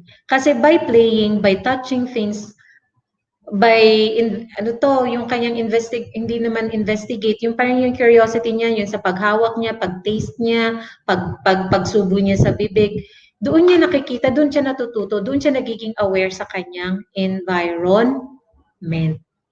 So kung gaano yung pinoprovide natin na warmth and comfort sa nagde-develop na toddler, dala-dala po ng batang yan pagpasok niya sa school. At wag din po natin kalimutan kung paano yung kanyang birth condition and even yung kanyang fetal development. Okay po? So,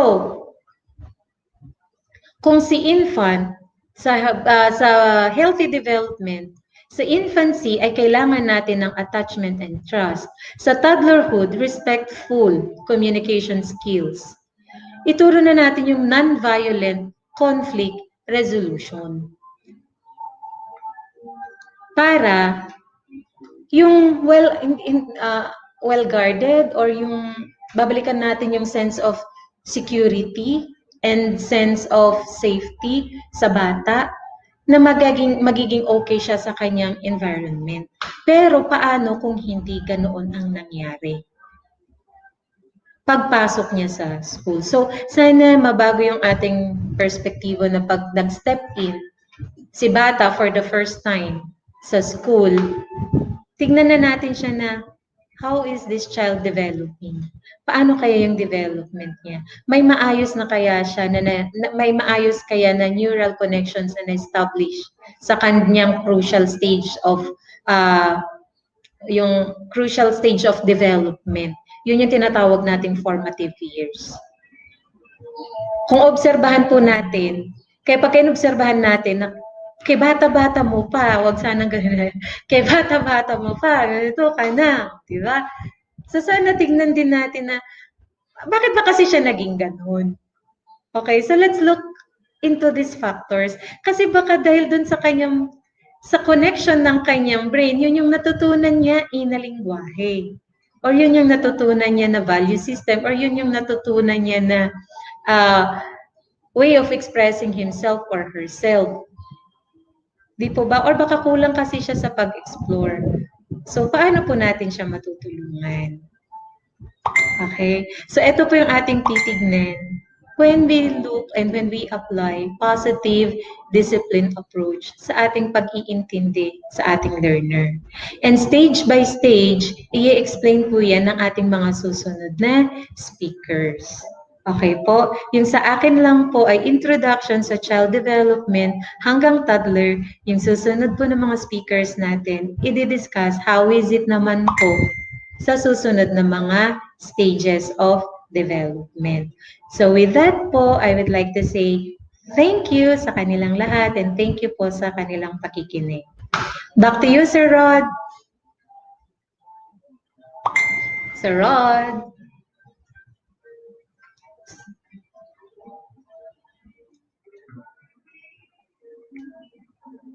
Sir Rod, nakamute ka po. Yes, ma'am. Once again, okay, ladies and gentlemen, Ma'am Anabella G. Dingwasen, the guidance counselor of Alejandro F. Uligan National High School. A virtual applause. Ayan, palakpak ma'am. Ipakita lang na. Okay. Thank you, ma'am. Thank you, okay, sir. so before we go to our session 5, our next topic, ladies and gentlemen, let's have a 5-minute break o kidney break muna tayo. Ayan, 5 minute lang po. Okay, break po tayo. Thank you so much.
Okay, so once again, good afternoon, ladies and gentlemen.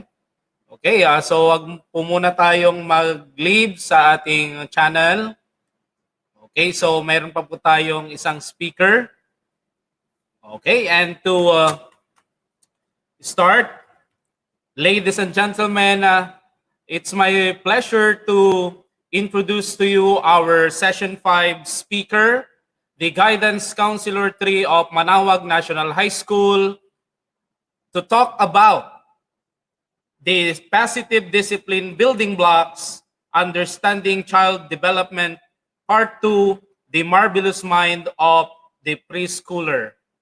Ladies and gentlemen, a virtual applause to Ma'am Maria Elena J. Esteron. Good afternoon, ma'am. Hello. Good afternoon, ma'am. Okay, so good afternoon. Sir, okay na yung slides ko, sir? Yes, ma'am. Okay. Okay. Okay, take it away, ma'am. Okay, so good afternoon. Ba't ganyan, sir? Okay. Okay, so good afternoon, everyone. I hope you can hear my voice. Narinig bang boses ko? Okay. Loud and clear, ma'am. Loud and clear. Okay, thank you. Thank you. Okay, so from the earlier sessions that you have heard, siguro napipicture nyo na kung anong klaseng estudyante kayo. Okay, so kaya pala, ganun pala ang estudyante ko. Kasi ganun nga. Okay, so as educators, it's so important for us to study each stage of the child's development, especially so because we have to administer appropriate interventions to the child. So if we study the different stages, mas matutulungan pa natin ang mga batang ito. Okay? So, excuse me. So, when the child was a baby inside a mother's womb, starting from there, when conception started, umpisa pa lang, a lot of factors have been already affecting the baby. Okay, so the genetics that was inherited by the parents, the caregivers, kung paano siya pinalaki, yung nanny niya, the kind of nutrition that the child had, breastfeed ba siya, okay, the type of lifestyle the family has in rearing this child. Okay, all of these contribute to the kind of child he would become later on. Okay? So why the marvelous mind of a preschooler? Okay, so narinig nyo naman, 'di ba? Narinig nyo naman from the other speakers. Itong child na to, lagi nilang pina-flash yung brain. Okay? So bakit? From the title itself, mind.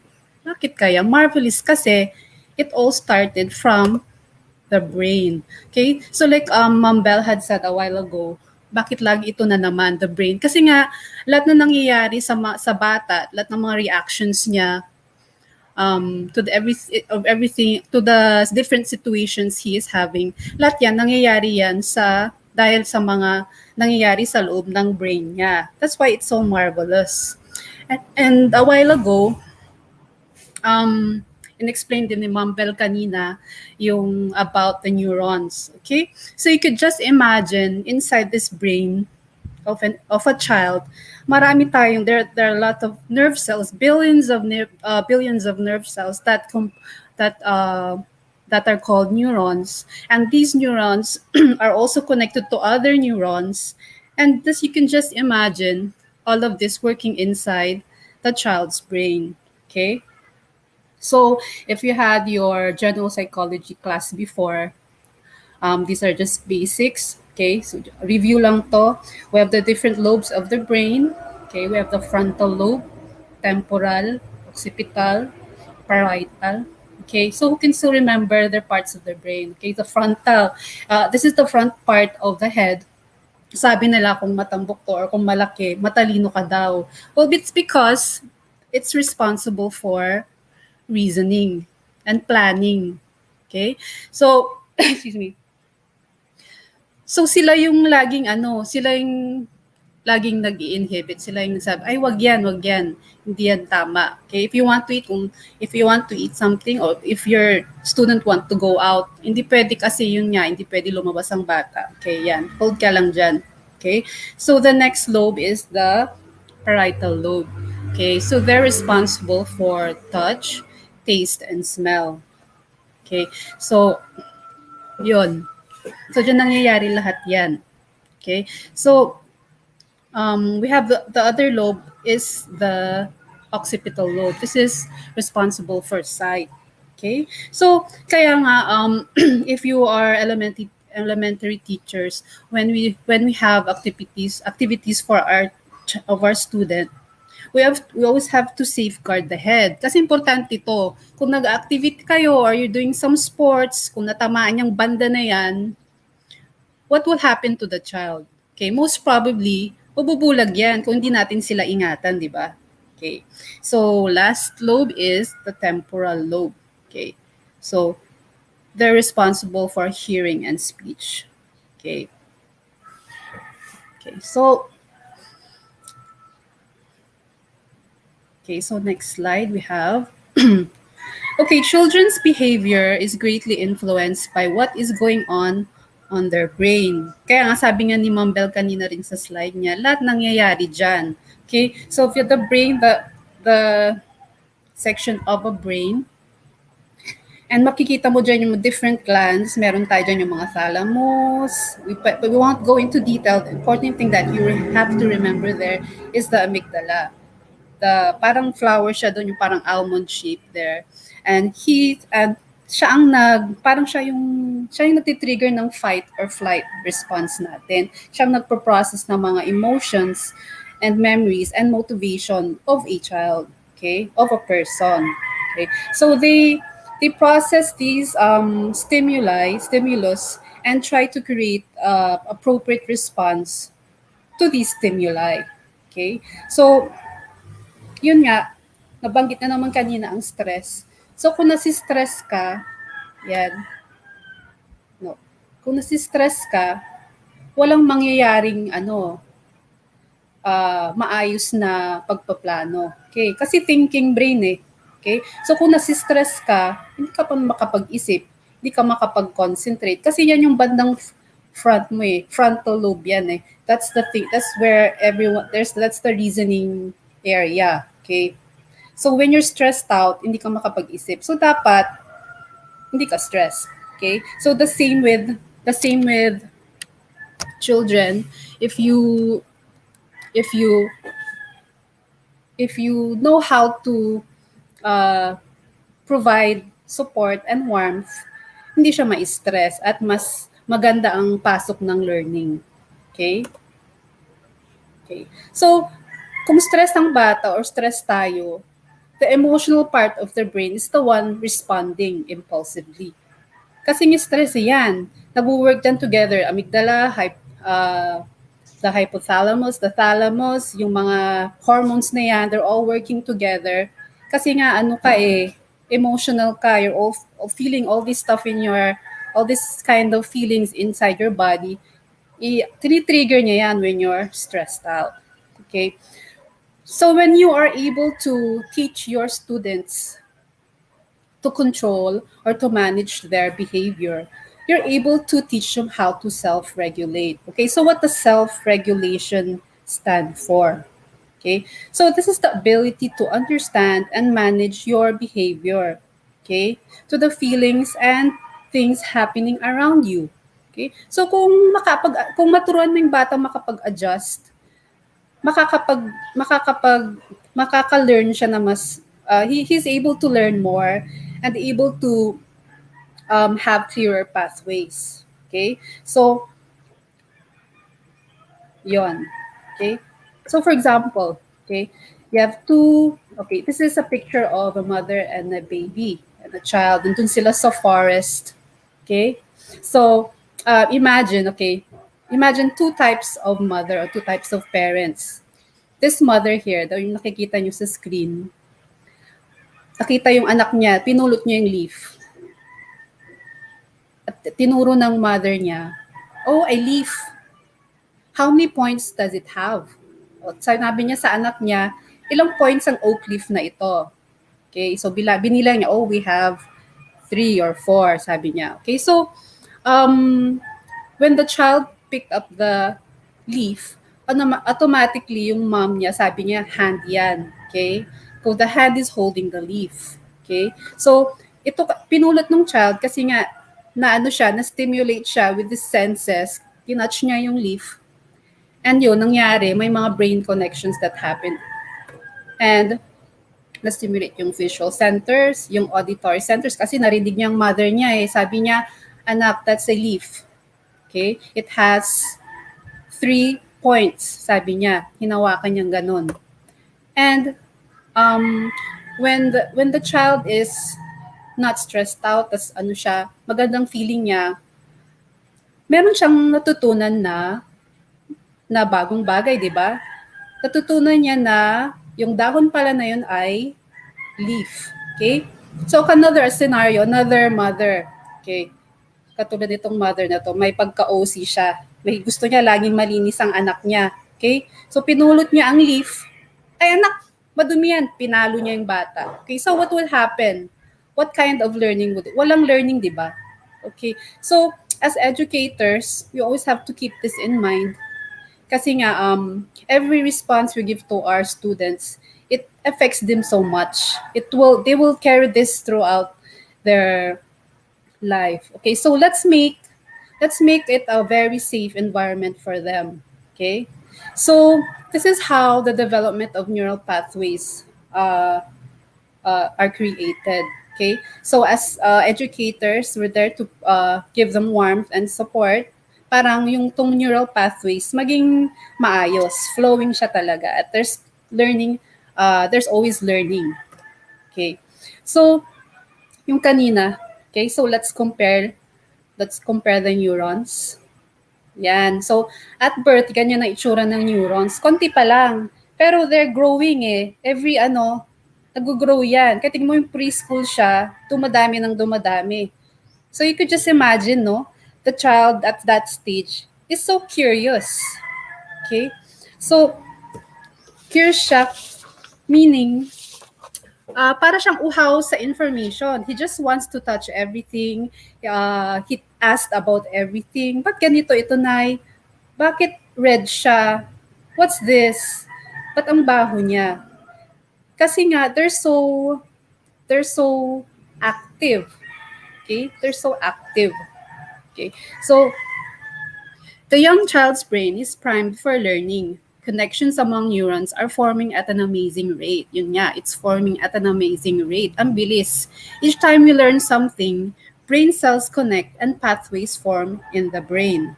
Okay, so the neurons are highly excitable, reflected in the child's high level of physical activity. So ang kulit-kulit ng mga bata, yun at that stage, ang gulo-gulo nila, di ba? They just wanna crawl on anything. They want to climb the tree. Gusto nilang pumunta sa taas ng mesa.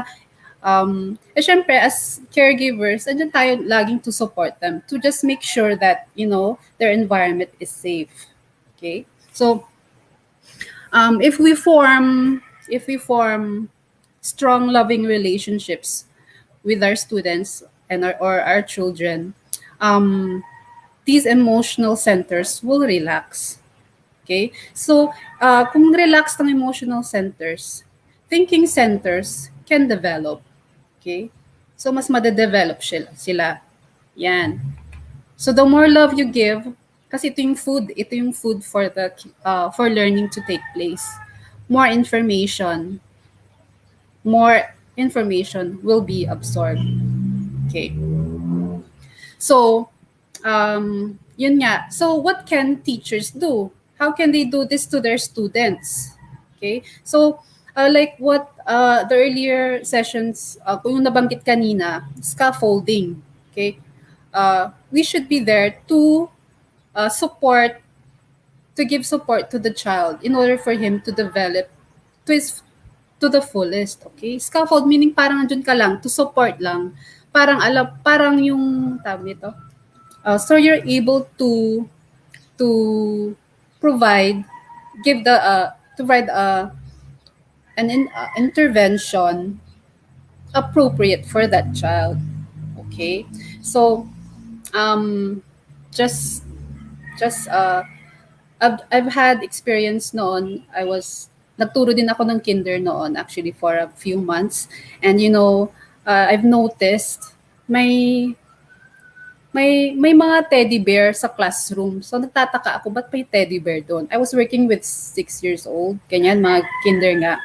And I asked the teacher, I was just really curious, ba't kaya may mga teddy bear dito? Okay? So, hindi lang teddy bear, actually, there was a lot of toys, maraming toys. Okay? So, yun nga, kasi yung age na yun, gusto nilang mag-explore, gusto nilang maglaro ng toys. Okay? For them to develop their brain. Okay? So, sabi nung teacher, yung ginagawa po kapag sabi nung teacher sa akin, kapag umiiyak ang bata, binibigay ko yung teddy bear. Okay, so doon ko naalala, tama nga pala. Okay, kasi yung stage na yon, ayaw nilang humiwalay sa parents nila, and they're looking for yung parang comfort, naghanap sila ng comfort. Ang ginawa ng teacher, binibigyan na daw ng teddy bear. So habang umiyak siya, yan, ganyan. So in a way, nakakatulong to sa bata, nako-comfort siya. At hindi na siya masyadong emotional, hindi na siya masyadong umiiyak. Yan, at least after that, matututo na rin yung child. Masasanay na rin. At least, naging creative yung teacher at na tulungan niya yung bata. Okay? Okay. So, brain development is going on at a very fast rate. Yun, patuloy ko, like what I've said a while ago, dire-diretso yan, very fast rate. So you can just imagine, itong bata na to, ang dami niyang kayang i-absorb. Okay?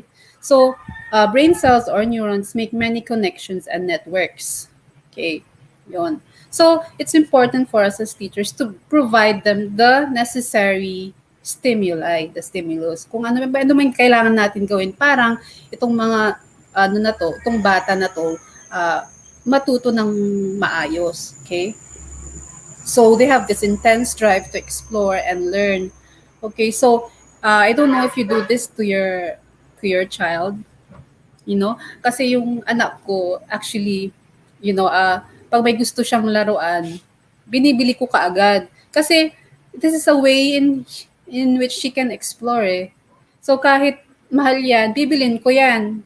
Kasi nilalaro niya naman yung satisfaction na sa akin na nilalaro niya at she's nag-e-enjoy siya, natutuwa naman ako. Kaya, it's important that we also buy our kids toys. And yun nga, pati nga sa mga elementary classroom, meron silang mga toys doon. It's because we want these kids to explore. Hindi dapat tinatago ang mga laruan. Dapat andun siya ginagalaw ng mga bata. Okay. So, they can be easily distractible, easily bored, and needing sensory stimulation. Yan. Okay. So, how can we adjust ngayon, especially ngayon sa COVID, sa new normal, sa pandemic? So, anong ginagawa natin sa mga natin? They're easily bored. Much more ngayon kasi hindi sila lumalabas, right? So, what can we do? Okay. So, at this stage, they're also still learning about emotions. So, hindi pa nila alam kung bakit sila naiiyak, kung bakit happy sila, or bakit ganitong nangyayari nila. Kasi nga, it's everything, yung mga emotions nila, bago pa yan sa kanila. And as caregivers or as teachers, educators, we're there to give them, to assure them na everything will be okay, provide them a safe environment. Okay. So, next. Okay. So, yan. Okay. Yun nga, what I was telling you a while ago. Okay, nakita nyo dyan, pansin nyo dyan, meron tayong flow, okay? So, more activation, stronger pathways. More activation will create stronger pathways, and it's easier to access, and easier to connect new information, faster learn. So, in other words, the more we activate, stimulate these children, they uh, they have stronger pathways, mas ma-access nila yung information, this new information for fast learning. Okay? So, saan na ako? Okay. They are building their understanding as they connect new information, sensations, and emotions. Just as they build new networks when they have positive learning opportunities, they also build new networks when they have unpleasant or painful experiences. When an adult hurts a child, this creates a pathway that connects the sight of the adult to the sensation of pain and the emotion of fear. So yun nga, back to the other the kung bakit meron tayong positives is to not punish the child. Kasi this will this will prevent further learning. Okay? So, kung pinalo natin ang bata, okay, pag nakikita na kayo yan, matatakot na yan sa inyo. Wala na kayong connection kasi takot na yung bata sa inyo eh. How will you teach them when they are afraid of you? Okay? So, yun nga, iwasan natin mamalo ng bata. Yan, siguro, naintindihan din namin na minsan stressed out din kayo. Siguro hindi nyo rin sinasadya. Kasi nga, lahat tayo nag-a-adjust. But we'll just try to avoid punishing the child. Okay. So, yun, meron na naman tayong PDET model. Okay, so going back, no? Okay, so if you have a long-term goal in mind, we have to know the right tools okay? So that's providing warmth and structure, okay? And knowing the materials, okay? So, in order for us to, besides knowing the right tools, you also have to know the child. Dapat may idea ka, may background ka, saan ba galing tong bata, why is he behaving this way, ano ba yung gustong-gusto niya, ano yung mga favorites niya. It really helps to have this clear plan para matulungan natin ang bata. Okay? So,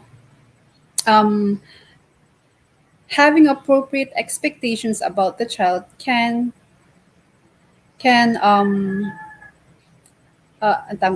having appropriate expectation about the child can and cannot, let me rephrase it. So, it's important for us to have appropriate expectations from the child. So, itong mga ganitong edad, ano ba yung mga usual na mga ginagawa nila? Okay? So when we know these things, we are able to respond appropriately also with warmth and structure.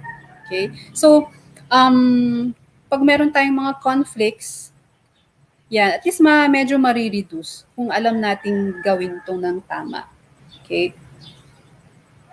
Okay, next. Yan. Okay, so how do we adapt? How do we cater to our students, especially now with the pandemic? Okay? So kasi they have limited understanding of what is going on around them. Okay? So, ano bang nangyayari sa labas? Kasi doon lang naman sila sa loob eh. So you have to make them understand na ganito kasi nga ganito. Okay? So, yun nga, since hindi na nga sila lumalabas, may mga bago silang skills na dapat ma-develop kasi andun lang sila sa bahay. Okay? So, if, yun nga, modular na tayo, so, dapat magaling sila magbasa. Okay? So, yun, purely modular. So, as teachers, paano natin ma-address itong mga students natin? Especially now na hindi sila lumalabas. Okay? So, yun, frustration, which can lead to emotional outbursts. Okay? So, you have to expect that. It's normal. O, syempre, kahit tayo nga na-frustrate. Okay? So, what do we do? Okay? So, anong pwedeng gawin ng parent? O what if the parent is working? Mag-isa lang pala yung bata. Ang kasama niya lang, kuya niya. Okay? So, all of these factors would affect the child. And yun nga, how can we address these challenges? Okay? So, pag nasa bahay naman ng mga bata, okay, kasi syempre may mga parents sila magtuturo ng module ng anak nila. Okay, di ba ang nangyayari dyan yung sila na minsan napapalo pa rin natin ang anak natin. Okay, so punishment in the home can happen. So di ba, hindi mo rin ma-avoid eh. Mapapalo mo siya, mapapunish mo siya. Kasi nga, it's so frustrating. You don't know kung paano mo tuturuan yung bata. Kasi yun nga, frustrated yung bata, stressed out siya. And this could greatly affect the child's academic performance and motivation for learning. Okay? So, ang dami talaga nating challenges, especially in the new normal.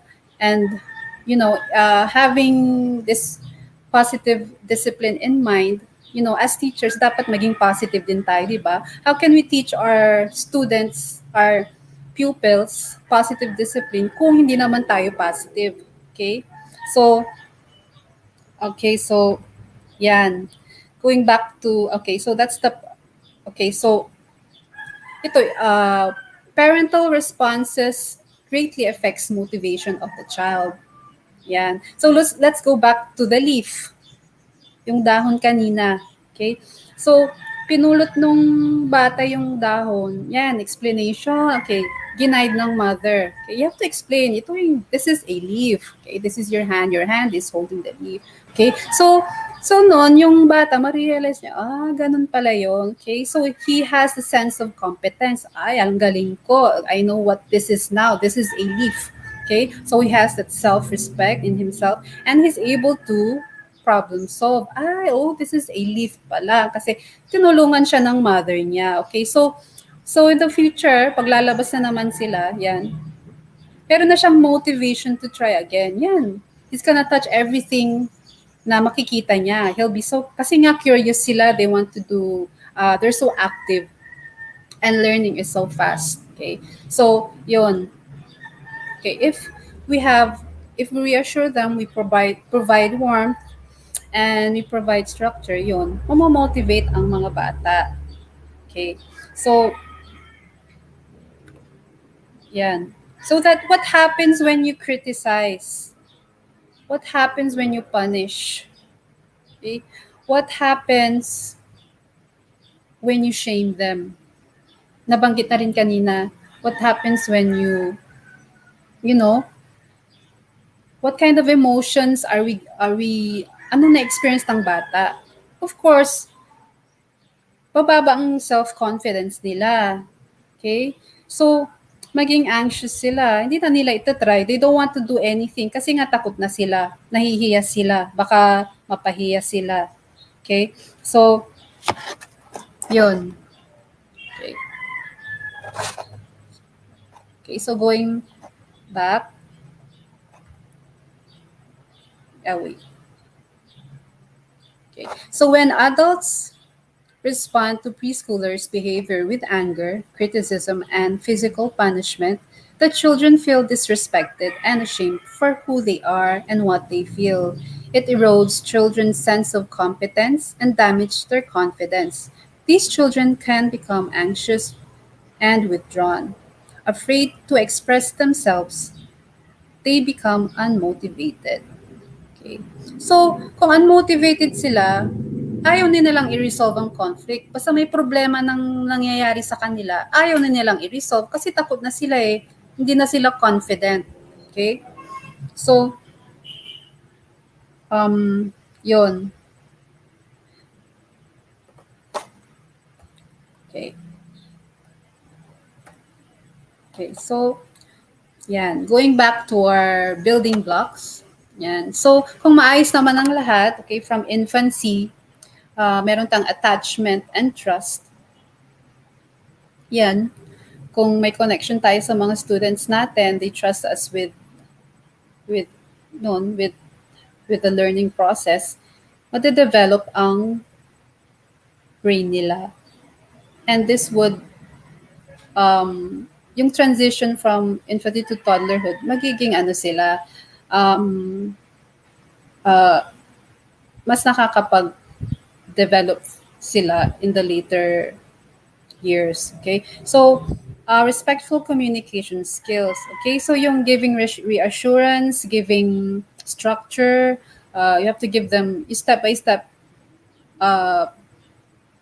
uh, step-by-step instructions para maintindihan yung bata. Kasi bata yan, hindi pa nila alam yung mangyayari eh. Like for example, kung may pinagawa kang artwork, okay, so ang gagawin nyo, kids, ang gagawin natin, i-glue natin ito sa, okay, so for example, meron silang papel, i-glue natin to sa blackboard. Okay, so that age toddlerhood, hindi pa nila masyado maintindihan, hindi nila alam yung glue dumidikit. Okay, so hindi nila alam kung saan ilalagay glue. So you have to be very patient with them. So okay, so as itong gagawin nyo. Okay, you put your glue here sa this side. Ituturo nyo step by step yan kasi nga hindi pa nga nila alam. Okay, you just have to be patient. And yun, okay. So yun, if we don't punish our students, okay, and we teach them respect, bigay tayo ng respeto sa kanila, we give them independence, hinahayaan lang natin sila na katulad ng kanina, pumulot ng leaf, to explore their surroundings. If we provide them a safe environment, okay, magiging healthy sila in their development. Okay, so this is in order for us to establish that long-term goal that we're trying, itong long-term goal that we have for our kids. Okay. Okay. So, yon. Okay. Oh, malapit na ako mata. Tapos na ako, para ang bilis. Okay, so let me end my session by saying the pathways we create are the ones that children will take with them through life. Okay? So, yung mga tinuturo natin sa mga anak natin, sa mga estudyante na, ito yung mga things that will carry throughout their life. So, it has to be meaningful and it has to be appropriate for them. Okay? So, I hope may natutunan kayo sa session na to. And good afternoon. Thank you po.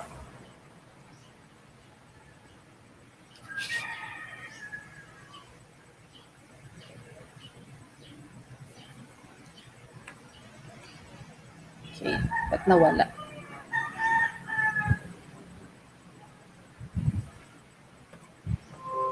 Thank you, ma'am. Okay, so once again, ladies and gentlemen, virtual applause to Ma'am Maria Elena J. Esteron, the Guidance Counselor 3 of Manawag National High School. Thank you, ma'am. Okay, so before we go on with the question and answer portion, sige po, mag-ready na po kayo ng inyong mga tanong sa ating mga tatlong speakers, Sir Romel, Ma'am Anabelia, Ma'am Elena. Ready na po kayo. Mag-ready na po kayo. Okay. So, doon lang po sa ating YouTube chat box, doon lang po ninyo ano yung tanong.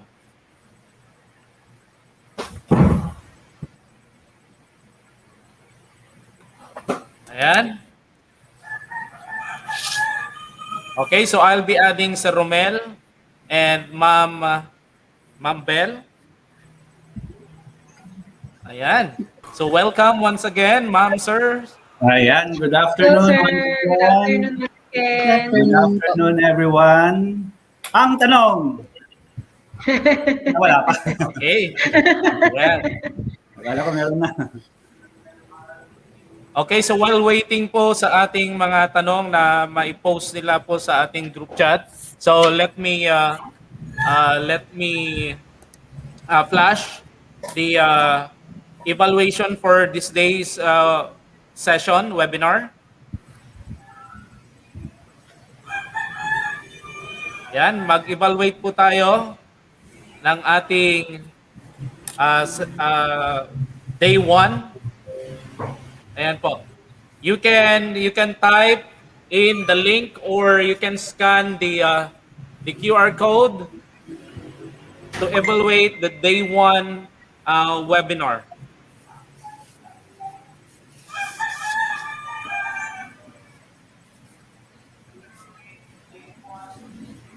Ayan po.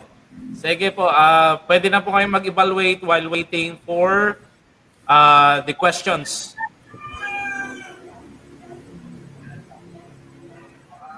Any question po from the participants? We still have 399 viewers. Ayan. Parang wala yatang tanong. Ayan. Thank you. Thank you. Puro thank you yata, ma'am. Ma'am, sir, walang tanong. Thank you. Kasi uwi na sila. Okay lang kung walang tanong. Stay safe din po.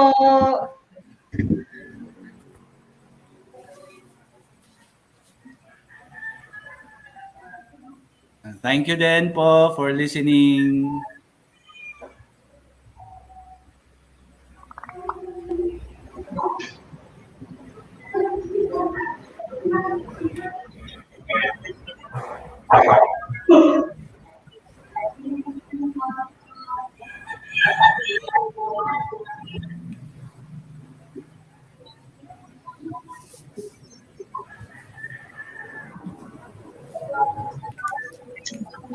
Ayan, sige po.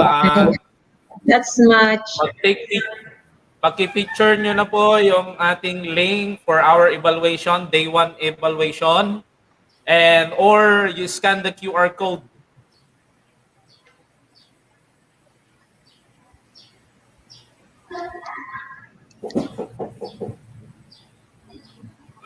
Okay, patalastas while waiting for the questions. Na siguro nagta-type pa yung iba o talagang naintindihan talaga nila kaya wala nang tanong. Ayan. So yung ating mga sessions po ay nasa YouTube channel po yan sa Sir Rod's e-classroom. Nasa playlist po yan ng ating PDET webinar. Naka-playlist po yan. So pwede kayong mag-subscribe sa channel ko. Wow. Lang Wow. talaga. Pinag, ma'am. Ayan, tignan natin. May tanong na ba? Wala. Puro thank you talaga. Gusto nila umuwi. And thanks as much. May tanong dito, ma'am. Ayan. So, meron po bang links na pwedeng naming makuha po mga shared lessons ng speakers for Direco po? Ano po, according to Sir June, Sir Imiterio po, ay i-consolidate po namin yung mga presentations ng ating mga speakers po. Then, tsaka po namin ibibigay minsan ang link sa inyo for you to download the presentations for your Re-Eco webinars po. Thank you po.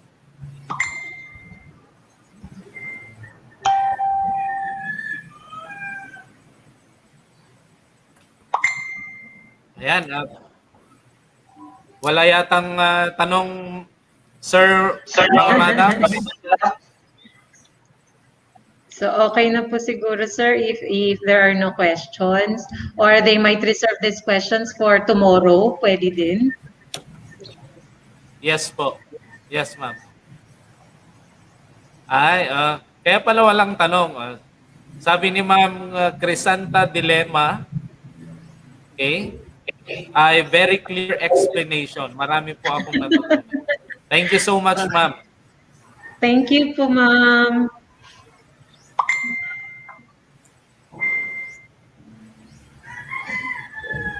Sir Romel, paki-turn on yung iyong camera, Sir Romel. Ayan, sir. Yan. Picture Yan, taking. sir.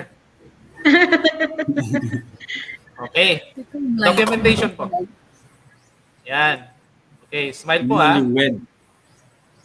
Newlywed. Okay, ready? 1, 2, 3. Ayan po. Thank you so much.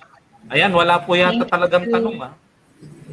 Wala pong tanong from our still watching 350 participants from the division of Pangasinan 2.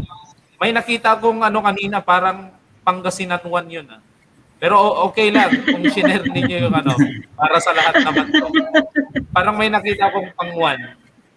Oh, ma'am, may pang-1 kanina, pero it's okay. Talaga. That's Yes, yes. nice.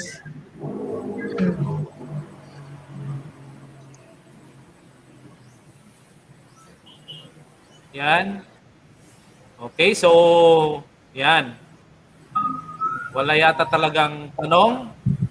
Salamat, Ma'am Rosalinda Fabia. Yes. And then kay ano din? Yes, kay Ma'am Brenda. Yes po. Amen po. Indeed, God is good po.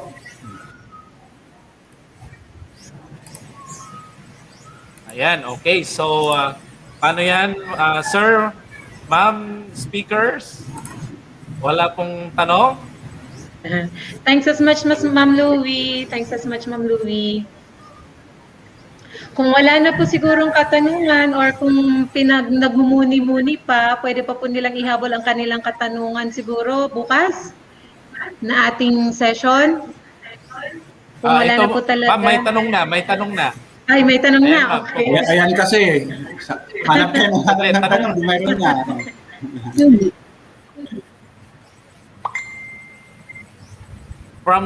From Sir Dave po. Dave Hindi naman Villaflor. tanong.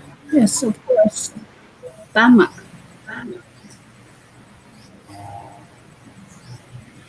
Sir Romel? Nabasa niyo na, ma'am? Yes po. All experiences are learning, even if it is good or bad. Sir Romel, ano po ang inyong masasabi or may sasagot Yung, but that's true. sa katanungan? Opo naman, all experiences talaga, learning lahat yan. Part of learning. If it's bad, that means you made mistakes, you can still learn from those mistakes. It's part of learning pa rin yung mistakes natin. Yes, and I also agree with that one. Even it is a bad experience, it's still a learning experience. Though isa ating brain development, kung i-discuss natin, I mean, kung babalikan natin yung brain development natin at a very early stage, nakikita natin yung weak connection kung hindi satisfying or hindi na i-provide yung warmth and care na kailangan sa development. Possible na mayroon ding effect, but as the child grew maturely, meron naman tayong tinatawag din na proseso na unlearning and relearning.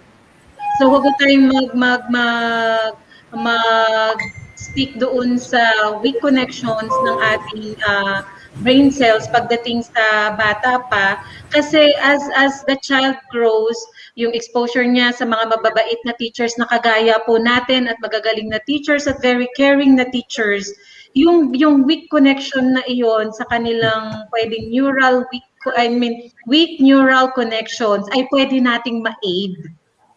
Kasi nandiyan naman tayo na ibigay yung kakulangan. Tama po ba ako? Kasama ko po ba kayo doon? O, di ba? Yes, Ma'am Bell. May follow-up question, Ma'am Bell. Okay, so they are allowed to explore the bad ones. Diyan po papasok yung ating guidance. Though it is also a learning experience, yung bad experiences, it doesn't necessarily mean na we allowed, na whether we like it or not, there are times na nakakagawa talaga ng kamalian. Pero hindi naman ibig sabihin na hahayaan natin silang magkamali. Kasi dito papasok yung proper guidance, yun na yung sinabi ko din ulit kanina, na yung discernment and wisdom sa pag-handle at sa pagdidisiplina sa ating mga learners at sa ating mga anak. Kasi pwede naman nating ituro yung consequences ng bad actions na hindi nila kailangang i-experience. Kasi pinaramdam na natin kung ano yung positive eh. So pwede na nating ituro what is the negative of that. Kaya hindi na natin kailangan dapat na hayaan pa na, o sige, pumunta ka sa ganitong, sa bad ones na experience, o kaya para matutunan mo kung anong meron din. Hindi naman ganoon.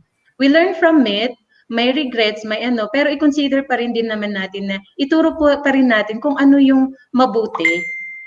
At sa bata, ituro natin the opposite, na hindi nila kailangan ng pagdaanan. But then, sabi nga natin, whether we like it or not, may instances na talagang ganoon, pero wag naman pong intentional. Alam naman po natin kung anong tama at sa mali. Tayo po yung adults. So we have to guide our children with discernment and with wisdom. May follow-up question na naman si Sir Dave. Now, dagdagan ko lang kay Ma'am Bell when it comes to in relation sa topic ko, that we call that the structure, meaning giving them Yes. support so that they will succeed para maiwasan na yung failure. That's the part of the teacher. Sabi nga ni Ma'am Bell, guidance. Sa report ko naman, sa topic ko, that is what we call the structure. Si Ma'am Kwan, may germs daw yung Kwan. May The leaf germs. has germs. Yeah. Yung isang parent kasi 'di ba, pinalo niya yung kamay ng anak niya. Syempre ang isipin nung yung madedevelop yung learning niya na lahat ng leaf na madumi, 'di ba? So kahit may learning na gano'n, hindi naman yung tamang path. Okay? So ang gusto nating ma-learn ng bata ay yung leaf. At yun na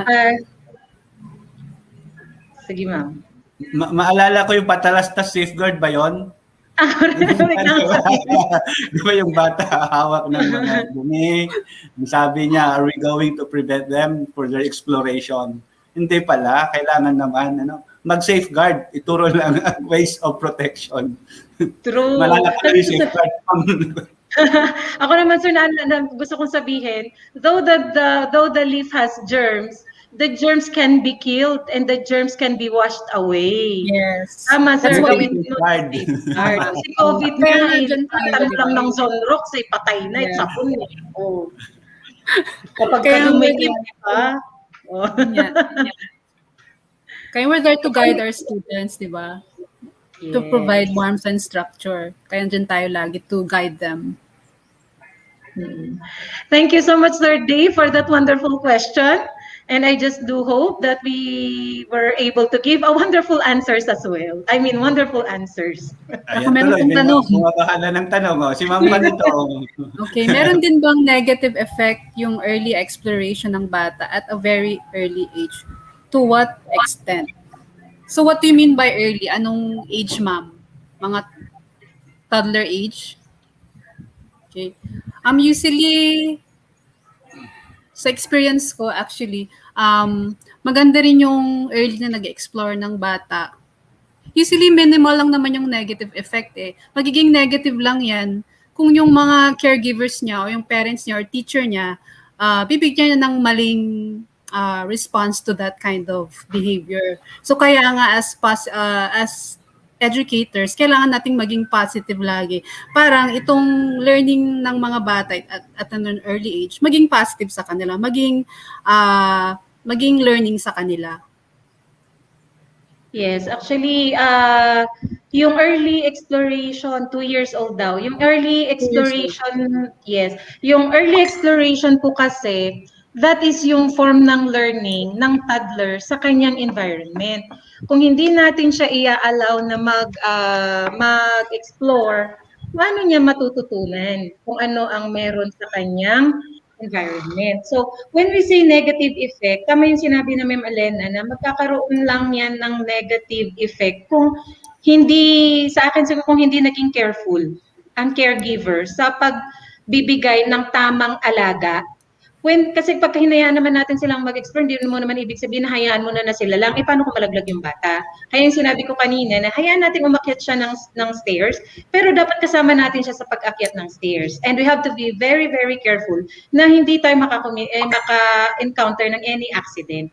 Kasi yun lang naman yung nakikita natin na negative eh. Kasi that is the way to learn. And up to what extent, hanggat hindi po mapapahamak yung bata. Pero kung sa tingin natin is dangerous na magiging at risk na yung safety and security din ng bata, huwag na.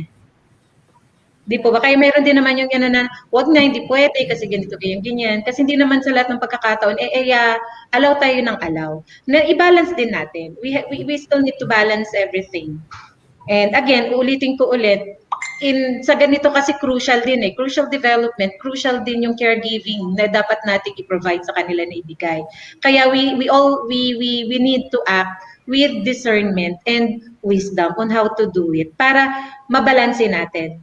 For me, the hardest thing to do is actually to balance to balance everything. But we have to do it para dun sa ikabubuti ng ating mga learners at ng ating mga anak. Ma'am Bel, in addition, Ma'am Bel, Yes po, siguro sir. din, yes, because yung nasabi natin, yung exploration is very important for the development, psychological and other development of Yes. a child. Pero nandun nga tayo, there are dangers na pwede niyang makuha, no? Pero we can control the environment. For Yes. example, sa hagdan, pwede naman tayo to lessen the impact pag just in case mahulog. Pwede naman nating lagyan ng caution, bigyan natin ng Yes, mga yes. foam, yung mga surroundings, and then pag nag-explore sa ating bahay, pwede nating make sure na safe yung mga nandoon. We should remove things that will endanger the child. Parang kung may mga butunis na maliliit, dapat wala doon, tanggalin natin. So nandun lang ay yung mga safe na instruments that will help in a development. What I'm saying is, we can control the environment wherein these children will explore. Yes. And another point of view dun sa early exploration, siguro it has something to do with also with development. Kasi yung exploration, yung giving of stimulus sa ating mga bata, depende pa rin yan sa kanyang level of development. Remember, iba-iba ang rate of development ng children. Yes. At kapag sinabi mong 2 years old and too early, in a sense na hindi pa ready yung bata para sa ganung stimulus or activities, it will be just frustrating. It will not be fun. Hindi naman niya gagawin yun eh. And we can also detect that.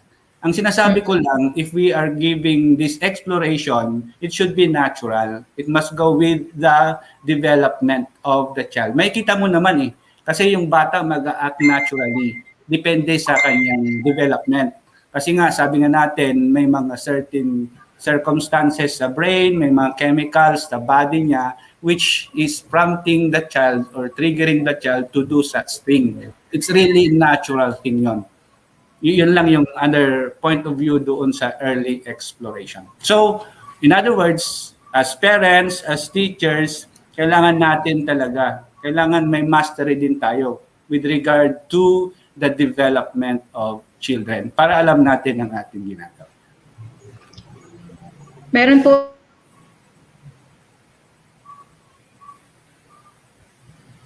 Next question, ma'am, si Ma'am China Kinski.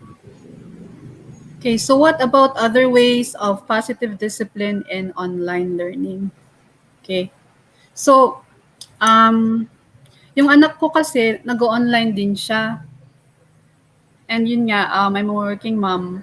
Hindi ko siya nababantayan, no? So, yun nga, ang maganda lang sa online, the program that they use sa Google Classroom, meron silang pinapadalang feedback lagi. Okay, so kahit hindi natin nababantay ng anak natin, may yung nagbibigay ng feedback yung mga teachers. And so at least itong ganitong paraan, makikita mo kahit ganitong nasa sitwasyon tayong ganito, may natututunan ng ating mga anak. Okay? So we have to adjust. Wala tayong choice if ang mga modes of learning ngayon online lang saka modular. Okay? So in a way, that's a positive approach also. Parang maka-adjust yung mga bata.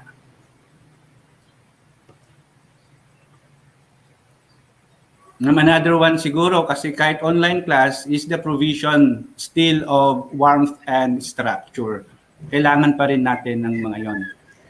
Warmth meaning understanding them, showing care, their feelings, giving empathy, yun yung warmth natin. And when it comes to structure, the giving them information, giving them explanation, giving them support, making it sure that in every activity that we are giving them, they will succeed. Kasi malayo tayo, wala tayo doon sa kanila. and it will be frustrating on their part if we will give them difficult activities wherein they cannot do it properly, magkakaroon sila ng failure, that will have a negative impact or negative effect on their part. So sisiguraduhin natin na if ever we give them certain activities, the instructions are clear and it is based on their academic needs, their intellectual abilities, binabagayan pa rin natin sa kanila. Yun ang another way of giving positive discipline.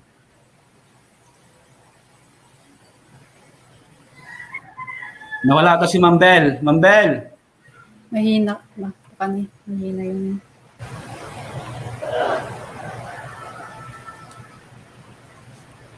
Ayan na si Mambel. Walang sound, Mambel. No sound. Ay po, nawala po yung aking internet signal. Kaya back to ano na po ako. Pasensya po. Ano na po, nasa na po tayo? Wala na. Ano. Now, gusto ko lang parang parting words, last words. Gusto ko lang sabihin yung parang nabuo kung parang sabihin na natin na summary or conclusion about this positive discipline with topics na na-discuss na natin. For me, positive discipline is understanding the student as an individual. Now, misbehaviors and failures of students are due to factors which are not or out of their control. And these factors are greatly influencing their behavior or their failures. It means that misbehaving or failing students are victims of circumstances. And if they are victims, they need not to be punished, or it is unfair to give them punishment or embarrass them, or ridicule them, or to get angry with them. But rather, they should be given all the necessary support possible for them to change their negative behaviors and for them to succeed. Now, if we treat them as victims, not the culprit, then we will have the compassion. And being compassionate, we can show care, we can show love, and this sharing of care and love will be felt by them, and that will make them cooperate with the teacher for whatever support and remediations that will be given to them. Yon lang po. I thank you.